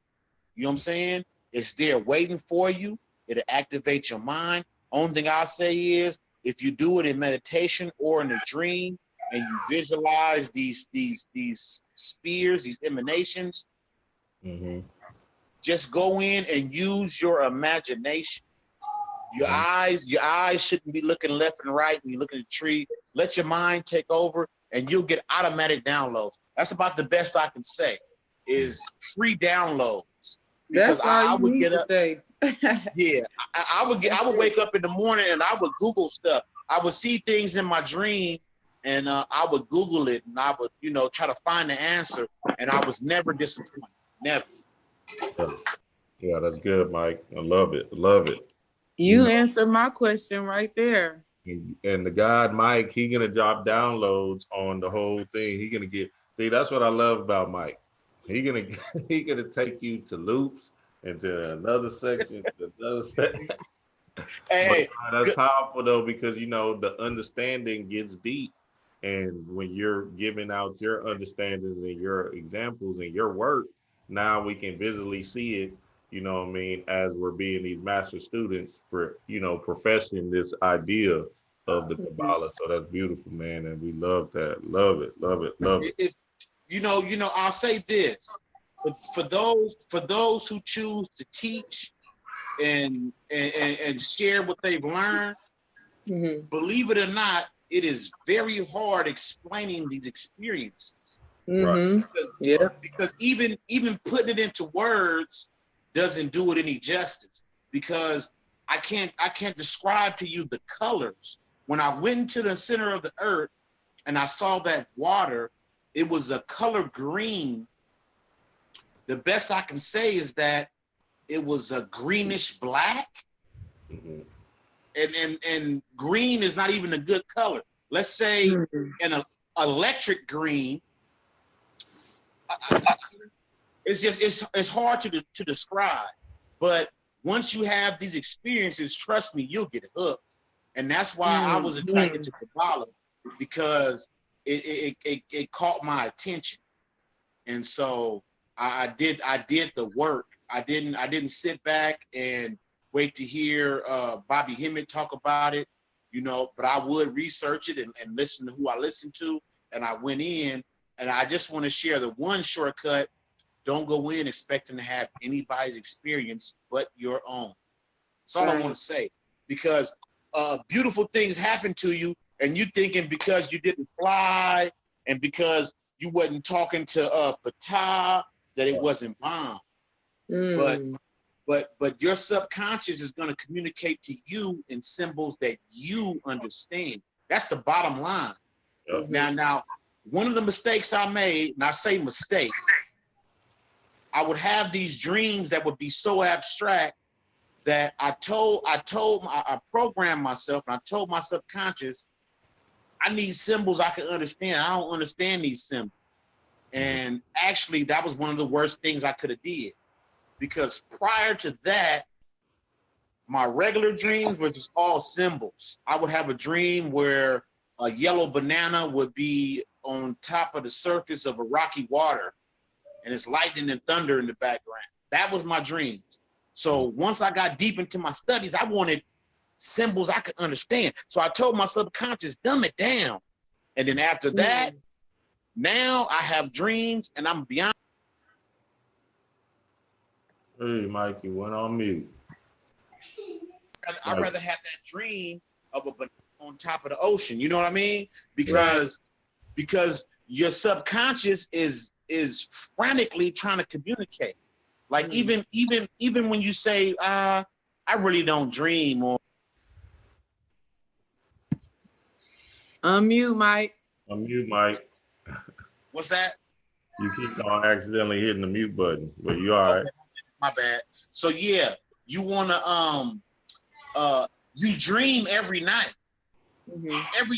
Every night your subconscious is feeding you about 6 dreams, 3 to 6 dreams, trying to get your attention, trying to tell you something, trying to give you those winning lottery numbers, trying to tell you where to go find your next boo thing at, trying to tell you whether or not to take that job, trying to tell you whether or not to take that chance. But the thing is, we wake up in the morning and we say, I didn't even dream. So real quick, I just want to run through this real quick. We've talked about it before, me and you, Kamari, and I know you've done other segments. But the thing about it is, I suggest Kabbalah and even meditation. I'm not even gonna say the dream. Drink some water. Drink lots of it. Don't wear yourself out during the day. Whatever it is you got going on, whether it's your kids, your job, your sick auntie, do not wear yourself out. If you can't take a nap during the day, then find you a moment where you can at least mentally unwind. Because the only reason you don't remember dreams, or because you'll say, man, my meditations don't never be bomb. Man, you probably dehydrated and too tired. Yeah. So drink you a lots of water and relax. The best thing I can say is when you wake up in the morning, man, take you some deep breaths. In through the nose, out through the mouth. When you inhale, hold your breath for a few seconds. Exhale, hold your breath. Just do that before you, because most of us, we wake up, feet hit the ground, and we moving. I gotta do this, I gotta do that. No, try to, if you can. I know everybody's life is different, it's hectic, but trust me, I did this. I started these techniques 6 years ago. And I had little kids who, when you wake up, they staring you in the face. When you wake up in the morning, just don't move. Get in the habit. Don't move. Lay there for a second. Ask yourself, man, what was my last dream? And you'll be surprised. Your subconscious will run that back. I've also had, I also experimented with waking myself up in the middle of the night, 3, 4 in the morning. Yeah, I know you got to be at work. You need your rest. Man, experimentation. Because if you're not remembering your dreams, that is horrible. That's pitiful. So, find ways to shake up your routine. Like I found that there's a sweet spot for me being tired. I work a lot of hours. I work 12-hour shifts. So there's a sweet spot for me in being tired. I can be too tired where I'm going to go to sleep and have no dreams, but I can hit that sweet spot where, to be honest, it's called the hypnagogic state. Everybody's had that moment where you've been drifted off to sleep and you hear somebody say, hey, motherfucker, how did you do that? You hear something weird. You say, oh, man, what was that? That's called hypnagogic. Well, I've played in that realm so long, I'm going to be honest, so long that I can find myself being tired. I drift off on my feet. I do that work all the time. One time I did it, and the thing about dreams is it might be 10 seconds in the physical, but it could have been 2 hours in the dream. Man, I had a hypnagogic experience. The Archangel Michael, man, took me across like 3 different universes, and he was just showing me how to traverse the universe. You do this, you do that, and once you do this, you here, and when you do that, you're there. And at first, I was just like amazed, like, oh snap, man, that's the Archangel Michael. I was just like, I was enjoying. I wasn't paying attention to the download. He was teaching me how to travel the universe. And then once it kicked in and I said, oh shit, because we travel in these universes together. He's not just showing me, he's taking me. And I started to panic because I said, oh man, how am I gonna get back to my reality? And that's another thing. That's what your silver cord is there for. You'll never get lost. So follow the rabbit down the rabbit hole as deep as you want to go. I've heard people say, oh, I didn't want to astral travel because I had to be at work in the morning. I didn't want to oversleep. Trust me, you won't. You won't. No. Even if you have dream paralysis, that don't mean you're going to be late for work. What that means is you sit back and you do that work. And my best dream paralysis that I can share, I woke up, I couldn't move, but I'm looking around with my astral body and I see some kind of vampire ghoul. I don't know what you want to call it. It was eating the baby's stomach and he had entrails hanging out his mouth. And so I'm going to be honest, at first I was just like, oh my God, I want to get out of here. But the thing about it is you have to get in the habit, especially when it comes to dreams and meditations. It's not real. It's not literal. It's a symbol. So you get in the habit, don't run from it, run towards it. You want to be a firefighter. While everybody's running from the building, you want to run towards it. So what I did, I looked, I saw it, and then my first thought was, man, I don't want that thing to look at me. And sure enough, it looked over, and he had the bloody fangs, and he had entrails hanging out his mouth. And in like 3 heartbeats, he was right up on me. And I'm going to be honest, I didn't think about it in advance. He was right there over me. And I said, hey, man, I love you. Yeah. And he like stood down and went back to eating that baby's stomach. You know, it might sound harsh, might sound weird, but this was my experience. But the point I want to make is when you have sleep paralysis, most people say sleep paralysis, they have like a demon or something sitting on their chest. That's not a demon. Actually, demon, Bobby Hemmett broke this down. Demon is the same where we get the word genie from, the jinn. Demon just means genius. It's an intelligent part of you that has something very important to say. So important that it's willing to scare the life out of you to get your attention. So don't wait. So, you know, even if you're a light worker, let's say you're a light worker, and I deal with the angels, I don't deal with demons. When you have that nightmare or sleep paralysis, don't panic, don't fight, don't try to come out of it. What you do is you explore. So what I started doing was, if I have that sleep paralysis and I see something spooky, I start asking questions. Because the thing about the dream is there are gateways, and you'll find out that usually the only way you get, and the gateways just represent going deeper into the dream, accessing higher levels in the astral. It's just like in the movies. You answer the question right, you get to go through the door. You know, one more and then I'll move on. I had a real vivid dream. It was lucid. I was in the car with Dane Brown, with Dane, Panic's man, you know, Dane, a Colt Cherokee, and Dane was driving, Panic was in the passenger seat, I was in the back. Dane was just laughing, and Panic was like, oh, you think you about that action? You think about that life? Oh, we gonna see, son, we gonna see. And I was just sitting in the back like, you know, okay, whatever. We gonna go, okay. Well, we stopped the car, and I saw somebody that I knew in the waking world. And so I was talking to him, and he had 3 little kids with him, and Mike loved the kids. So I went in my pocket, I gave all the kids some money, and I was giving them instructions. Make sure you get your change back and know what you bought, and this is your money. But then it dawned on me, wait a second, where did Panic and Dane go? I looked over, and they were going into this building. So I told my man and the little kids, hey, I gotta go. You know, I'm trying to catch up with them, because this was a lucid dream. And I knew I was lucid, and I knew that that wasn't the real Panic. That was a symbol of what Panic represented to me. And so when I seen them go into that door, I knew that I wanted to go into that door. And believe it or not, guess what? Once you go in the door, I could see inside. The stairs went down. So I knew I was going to go deeper in.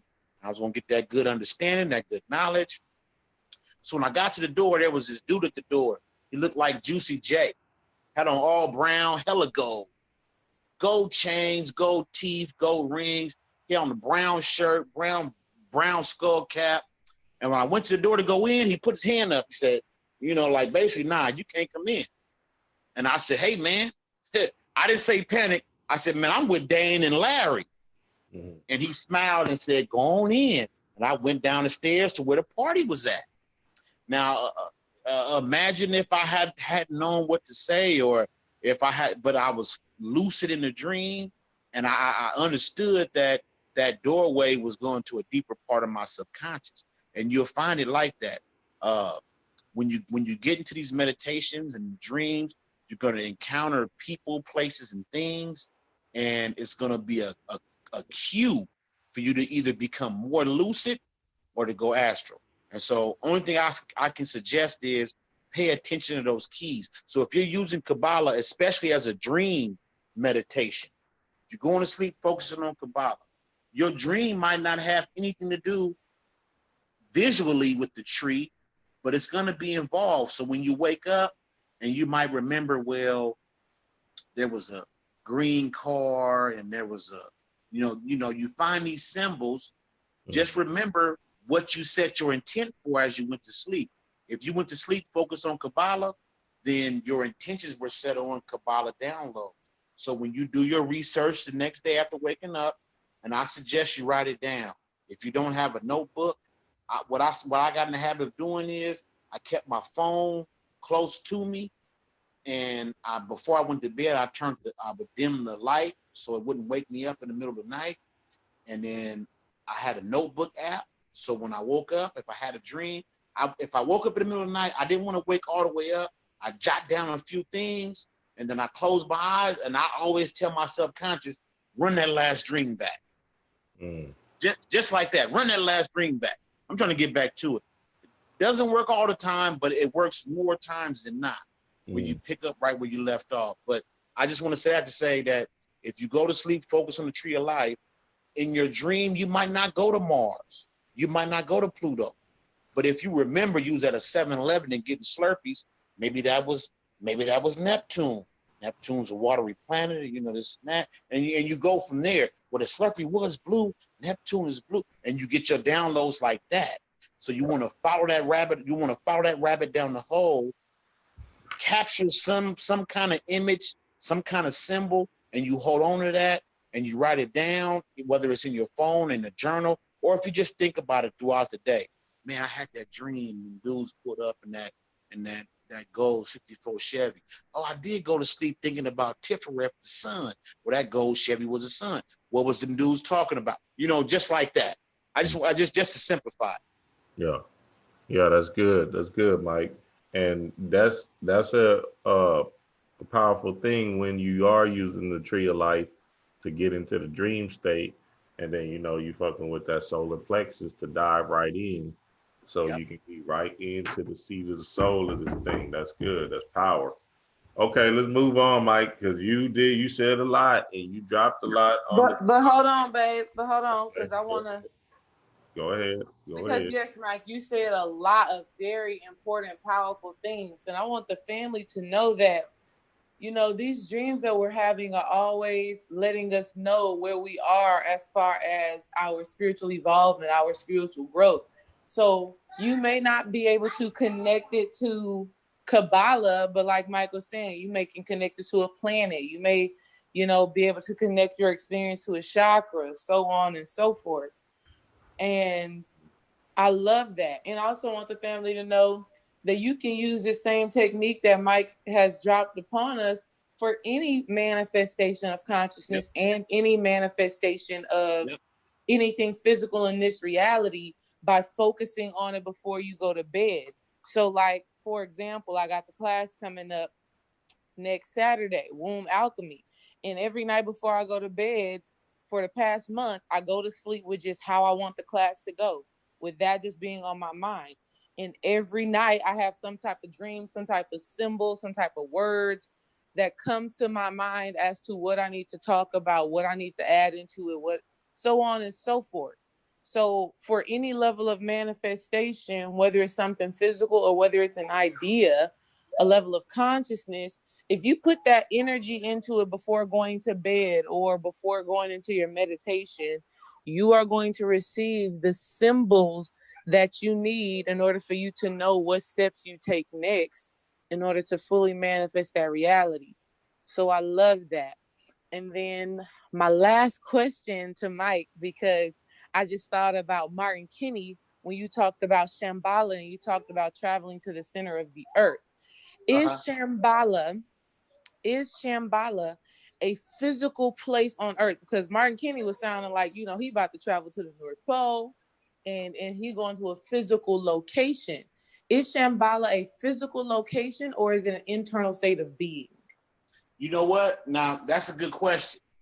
I think you were on that time too, Mike. Was he? I was on there. I remember. I'm pausing because I want to give a good answer.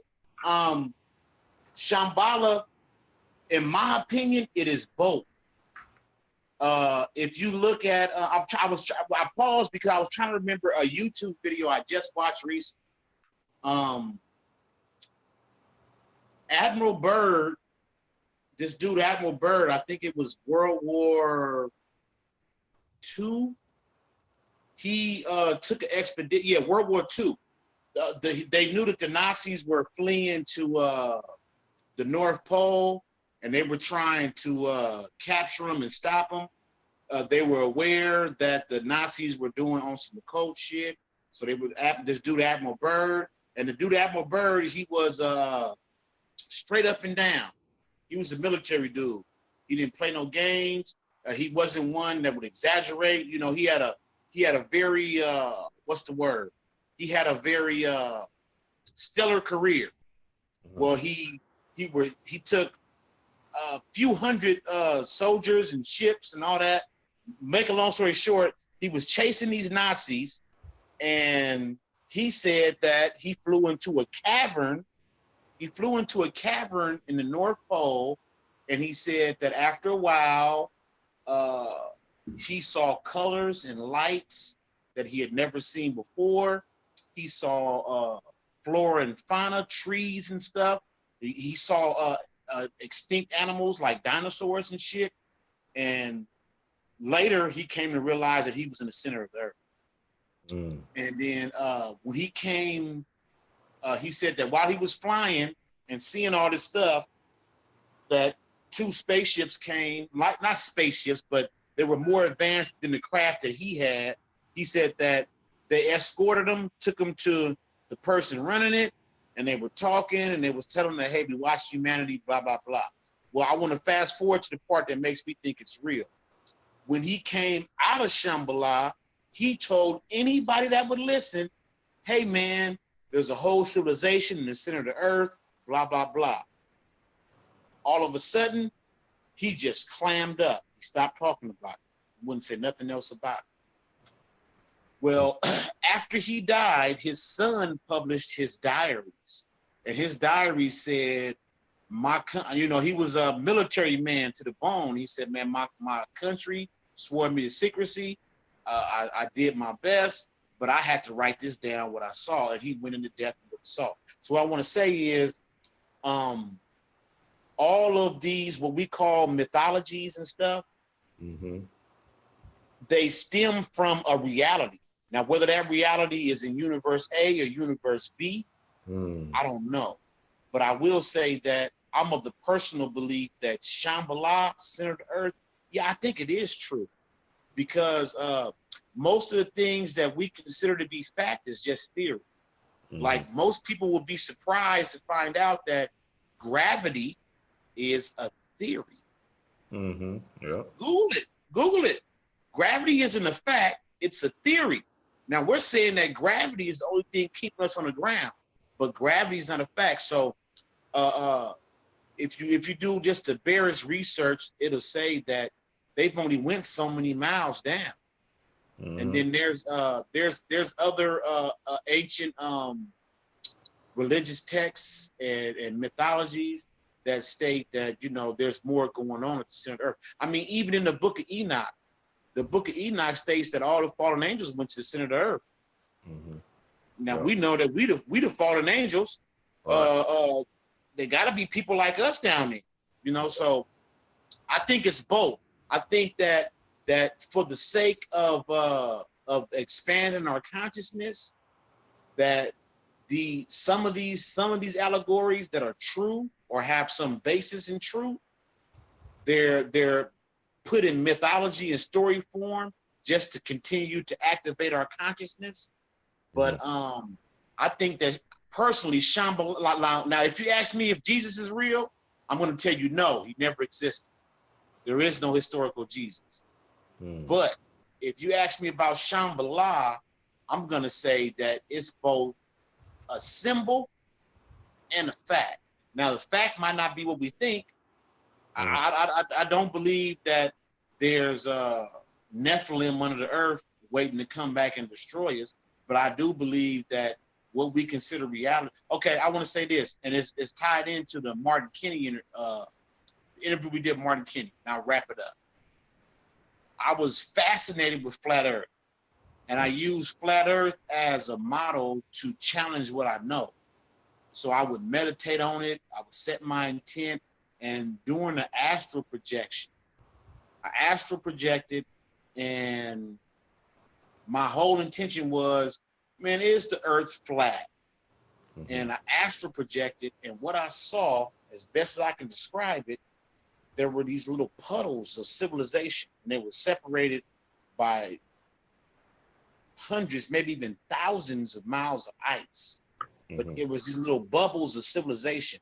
And when we were talking to Martin, something he said made me say, yeah, I saw that. You know, that was my confirmation. But personally, I don't care whether the earth is flat or round. I just liked it because it allowed me to challenge my preconceived notions. So I would, to be honest with you, when did that Mike Brown stuff happen in St. Louis? That was like 2014, Yeah. 2013. Mm-hmm. Yeah, it was a long Okay, time. that's when I got on flat Earth. And when I would meditate on flat Earth, man, I would get dizzy, and it would literally throw my whole equilibrium off. It was fucking me up. But the point I want to make is, I just like to think about some of these things in terms of counter perspective. So if everybody's looking left, I'm looking up.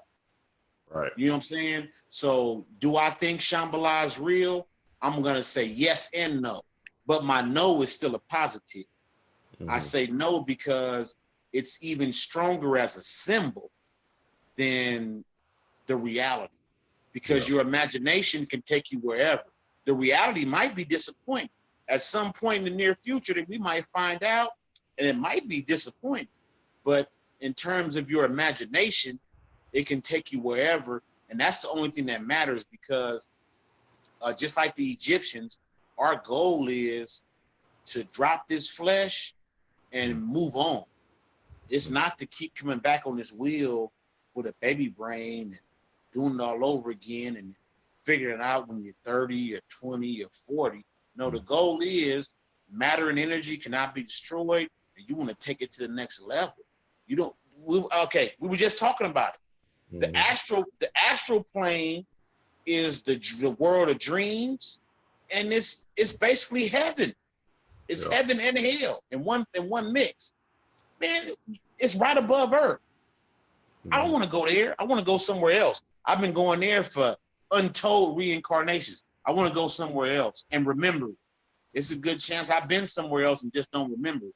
But this time I want to do it consciously. So the goal is to challenge your preconceptions.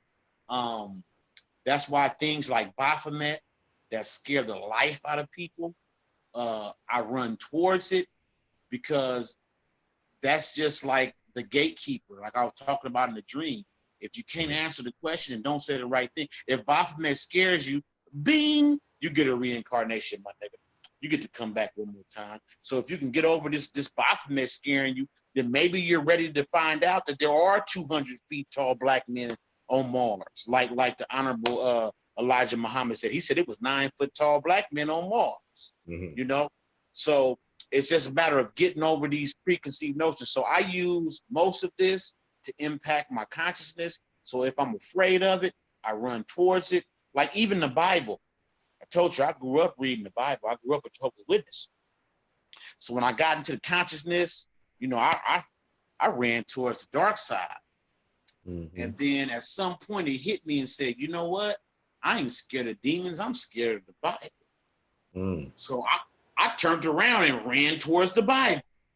I'm gonna see what kind of knowledge they got in there. And I found it. And I realized that I chose my mom to reincarnate because my mom was on that Bible so tough. We read the Bible every day for an hour, every day, literally. I've read the Bible probably 7 times in my lifetime, maybe more. So I'm just saying that to say that I realized, to tie it into everything we've been saying, reincarnation, all of that. I chose my mom. She drilled that Bible into me, and I ran from it. I ran so hard from it, I was willing to kick it with Lucifer and Baphomet. But I turned around, went in it. Matter of fact, I spent the whole year examining the Bible from a Gnostic standpoint. And then after that, my mind opened up. I could even appreciate the dark side better. So I'm just saying to anybody listening, you want to challenge your own preconceived notions, especially we talking dreams, especially nightmares. A lot of times we know that dreams are symbols, but if we have a dream that, you know, your girlfriend was fucking somebody or your best friend stabbed you in the back, you all of a sudden, you know what I'm saying, you turned into Big Mama. Oh, somebody finna, so-and-so finna do me wrong. No, that was symbols. Because Big Mama, when she had her dream that somebody pregnant, she didn't have a dream that somebody was walking around with a big belly. Nah, Big Mama had a dream about fish. And then she woke up in the morning and said, ooh, I had the fish dream. Somebody pregnant. So don't take these dreams literally. They're all symbols.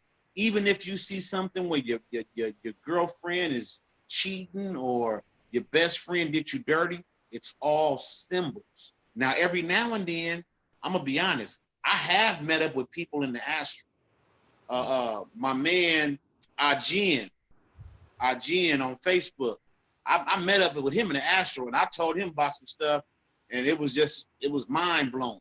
So, yes, you can meet up in the astral, but for the most part, I'll say this, you'll know what level you're on. And if you don't know, then the best thing to do is assume it's a symbol. But if you reach that point where you know, and you like Bobby Hemmett, I'm gonna say this and I'm done. I kick it with Bobby all the time in the astral, all the time. He's active in the astral, man. The last time I kicked it with Bobby, I won't even say it was the astral. This dream was a lucid. This was a lucid dream. I went to sleep, and me and Bobby was in Egypt, and he was explaining the pillars to me. And you know, and I'm saying this, and he's active. I've had enough dreams to know. So some of these you'll know it's just a dream. It's all symbolic. Others you'll say, well, I was just lucid in that dream. And others you'll say, man, I was in the astral. My full consciousness was there, and I was doing it big and doing it big. Yeah. Good. That's good, Mike. Man, you ran up the clock, boy. Yeah. I need to lay my game down, man. I got to be at work in a few hours. No, but it's good, Mike, because I appreciate that, because that's what we need as teachers. People need that energy. People need this understanding from examples. And that's what the art of a true teacher is examples. And you already know, Mike, we got to do this again for sure. But look, I got one more question for you, Mike, before we get off of here. And man, you know, I had a plethora of questions for you, but we're gonna get to that because we gotta actually run. But I wanted to ask you this. But first, everything you said was right on point, Mike, with the Kabbalah and all of that, and the dreams and all of that. Look, if y'all need more Kabbalah information, I'm gonna come out with a Kabbalah video for the family. I think I got one, a few of them with the 823 guy. Hood just did his Kabbalah thing yesterday. Powerful class. So shout out to Hood Mystic, because that class was fire. Trav is doing something with Kabbalah right now on his channel, you know what I'm saying? So y'all make sure y'all sign up with Trav to get the Kabbalah, more Kabbalah understanding, right? This is a system that we can use, and like Michael Bell said, it's ours because everything is ours. You know what I'm saying? So that's power, that's power, that's power. So, yeah, Mike, explain real quickly, Mike. You got to get it quick. Explain this 5-pointed star and what the ideal is about it. Okay, this 5-pointed star, the Kabbalah covers the 5 elements as well: fire, earth, water, air, and spirit in the center. And I chose this image because Kabbalah, the tree of life, is placed on the back of a person. Mm-hmm. And what we don't know, like this star right here, you see, if you look in the background, there's that Vitruvian man. And I don't know who put this image together, but you see the arm, leg, arm, and head. So all of this, I'm just saying, is it's there to remind you that you are the grand symbol. Mm-hmm.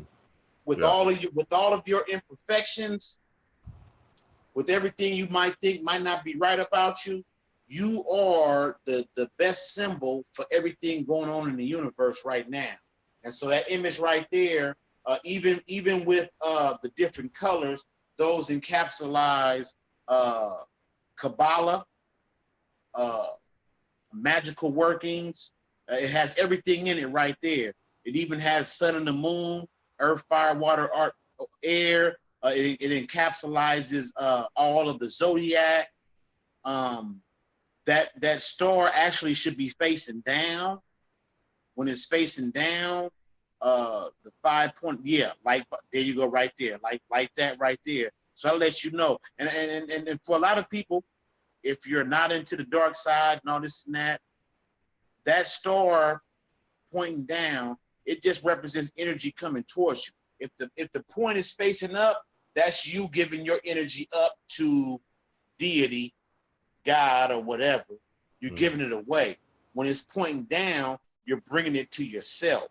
Right. So that's why I say it should be pointing down, because it can point down and still represent arm, leg, arm, head. But this image right here just shows all the elements, everything that makes man and woman the grand symbol. And when I say grand symbol, the best way we know to understand God is ourselves. And what we want to do is we want our consciousness, we want our mind to line up with God or the goddess. And that's where the Kabbalion comes in, the law of mentalism. The all is mind, the universe is mental. You are all of that in one. You are the all, but just on a small scale, So that's why I like that image.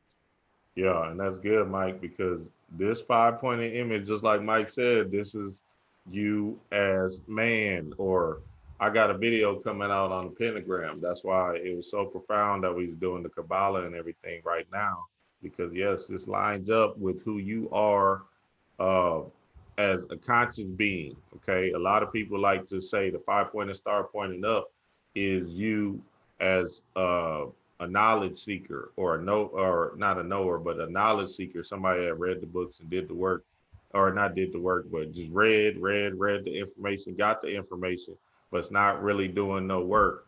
This is you doing the work. Yep.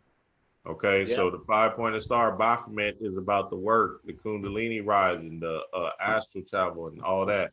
Don't worry, my video is coming out soon on the pentagram, and I'm also going to do a video on the Kabbalah.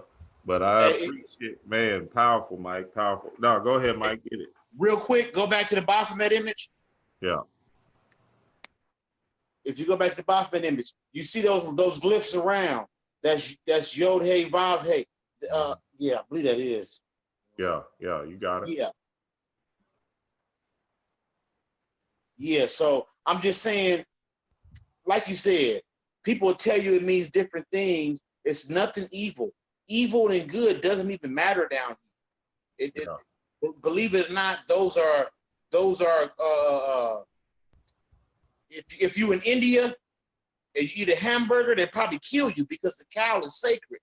If you in America and you eat a hamburger, everybody's gonna ask you, what did you put on it?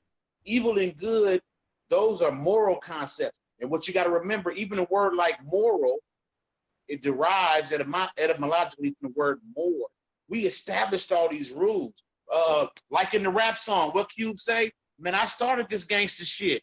Is this a motherfucking thanks I get? You can do what you want to do. You're not trapped. You don't got to feel caught up in none of these movements. Black Lives Matter? No. To Cthulhu, no lives matter. To Baphomet, no lives matter. No, matter of fact, a better way to put it, to Baphomet, only your life matters. Right. But that's all I wanted to say. No, that's good, Mike, because in my video, I'm explaining that also, that this moral thing is a thing that you're getting trapped in, right? Yep. It's look, are you conscious, which is this motherfucker right here? Okay, you conscious, you get it, whatever, blah, blah, blah. Now, are you actually doing the work and putting in the work? See, when they talk about evil just means not of this world. So evil is just an idea of, it's just something that the moral committee, right, is trying to place on you in this human flesh. But when you transition and die, you can do whatever the fuck you want. So when you actually understand what these words are actually saying, you're just putting more knowledge into your arsenal, which is the understanding, which is Baphomet. Okay, trust me, the Because video's coming soon, family. It is. But real yeah, quick, Mike, go ahead. one more thing, real quick. Words pale in comparison to symbols. See, right now they have us caught up on words. We're caught up. Am I black? Am I Akabulian? Am I a native? These are words. Symbols are far more powerful than words. Matter of fact, words, C. Firminale pointed this out. Words is an anagram for swords, a double-edged sword. That means a word can cut the person you're trying to cut and you. You don't want to get caught up on words. You want to be caught up on symbols. You want to look at things for the symbol they represent. And then, to be honest, the symbol it represents to you. It don't matter what everybody else think the symbol means. What do you think it means? Not words. Words are prison bars. It's the bars to a prison cell. You don't want to be caught up on words. You want to be caught up on symbols, because we live in a symbolization, not a civilization. Nice. Love it. Love it. Love it. That's power. Dang. Yeah. And look, Mike, before we go, I need you to drop all your information, where they can find you at, and your upcoming book. Okay. If anybody wants to catch me, I'm active on Facebook and Instagram. Facebook is Michael Bell. You can see this face. That'll be the face on the profile.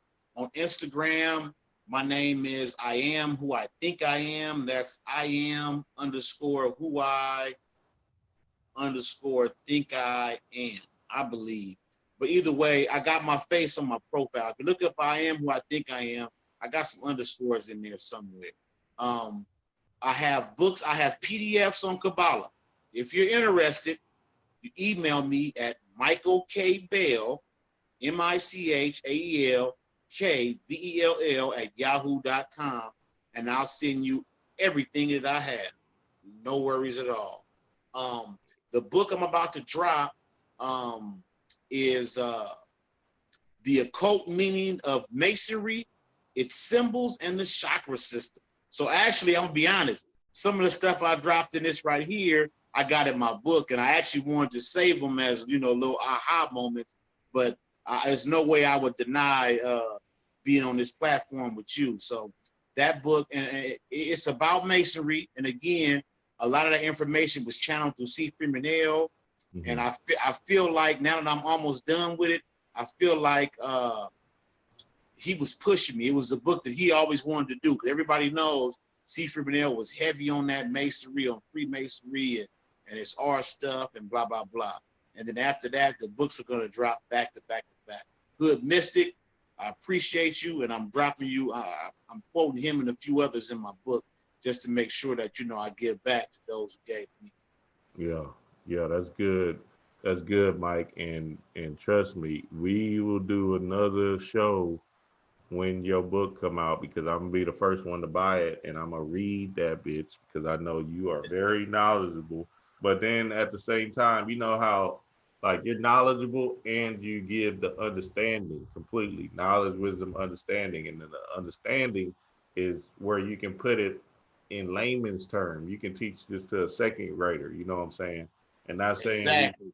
not saying we like striving to be teachers and no shit like that, but just in our experiences and being these master students, we're able to relay the information accordingly, so people can kind of get the understandings and have their own aha moments. So that's powerful. And look, me and Mike did a whole bunch of videos. We did some videos. We did a dream thing, and there's a lot of times that Mike's been on Sunday service. Trust me, you want to get in contact with my bro guy, because he always has the jewels. And we're going to go in again. I'm excited for your book, Mike. I can't say. I cannot wait. That's what I'm saying, dog. Damn, that's going to be a good read, dog. Because I know, you know what I'm saying, the way you break things down, it's like, oh, okay, it's like that. Oh, all right, I got it. You know what I mean? So that's powerful. I want to say this. After this one, in about 30 days, the next one going to drop. And the next one, it's not truly a code. It's for my son. I'm dropping the book for special needs kids. So my son, me and him co-authored the book.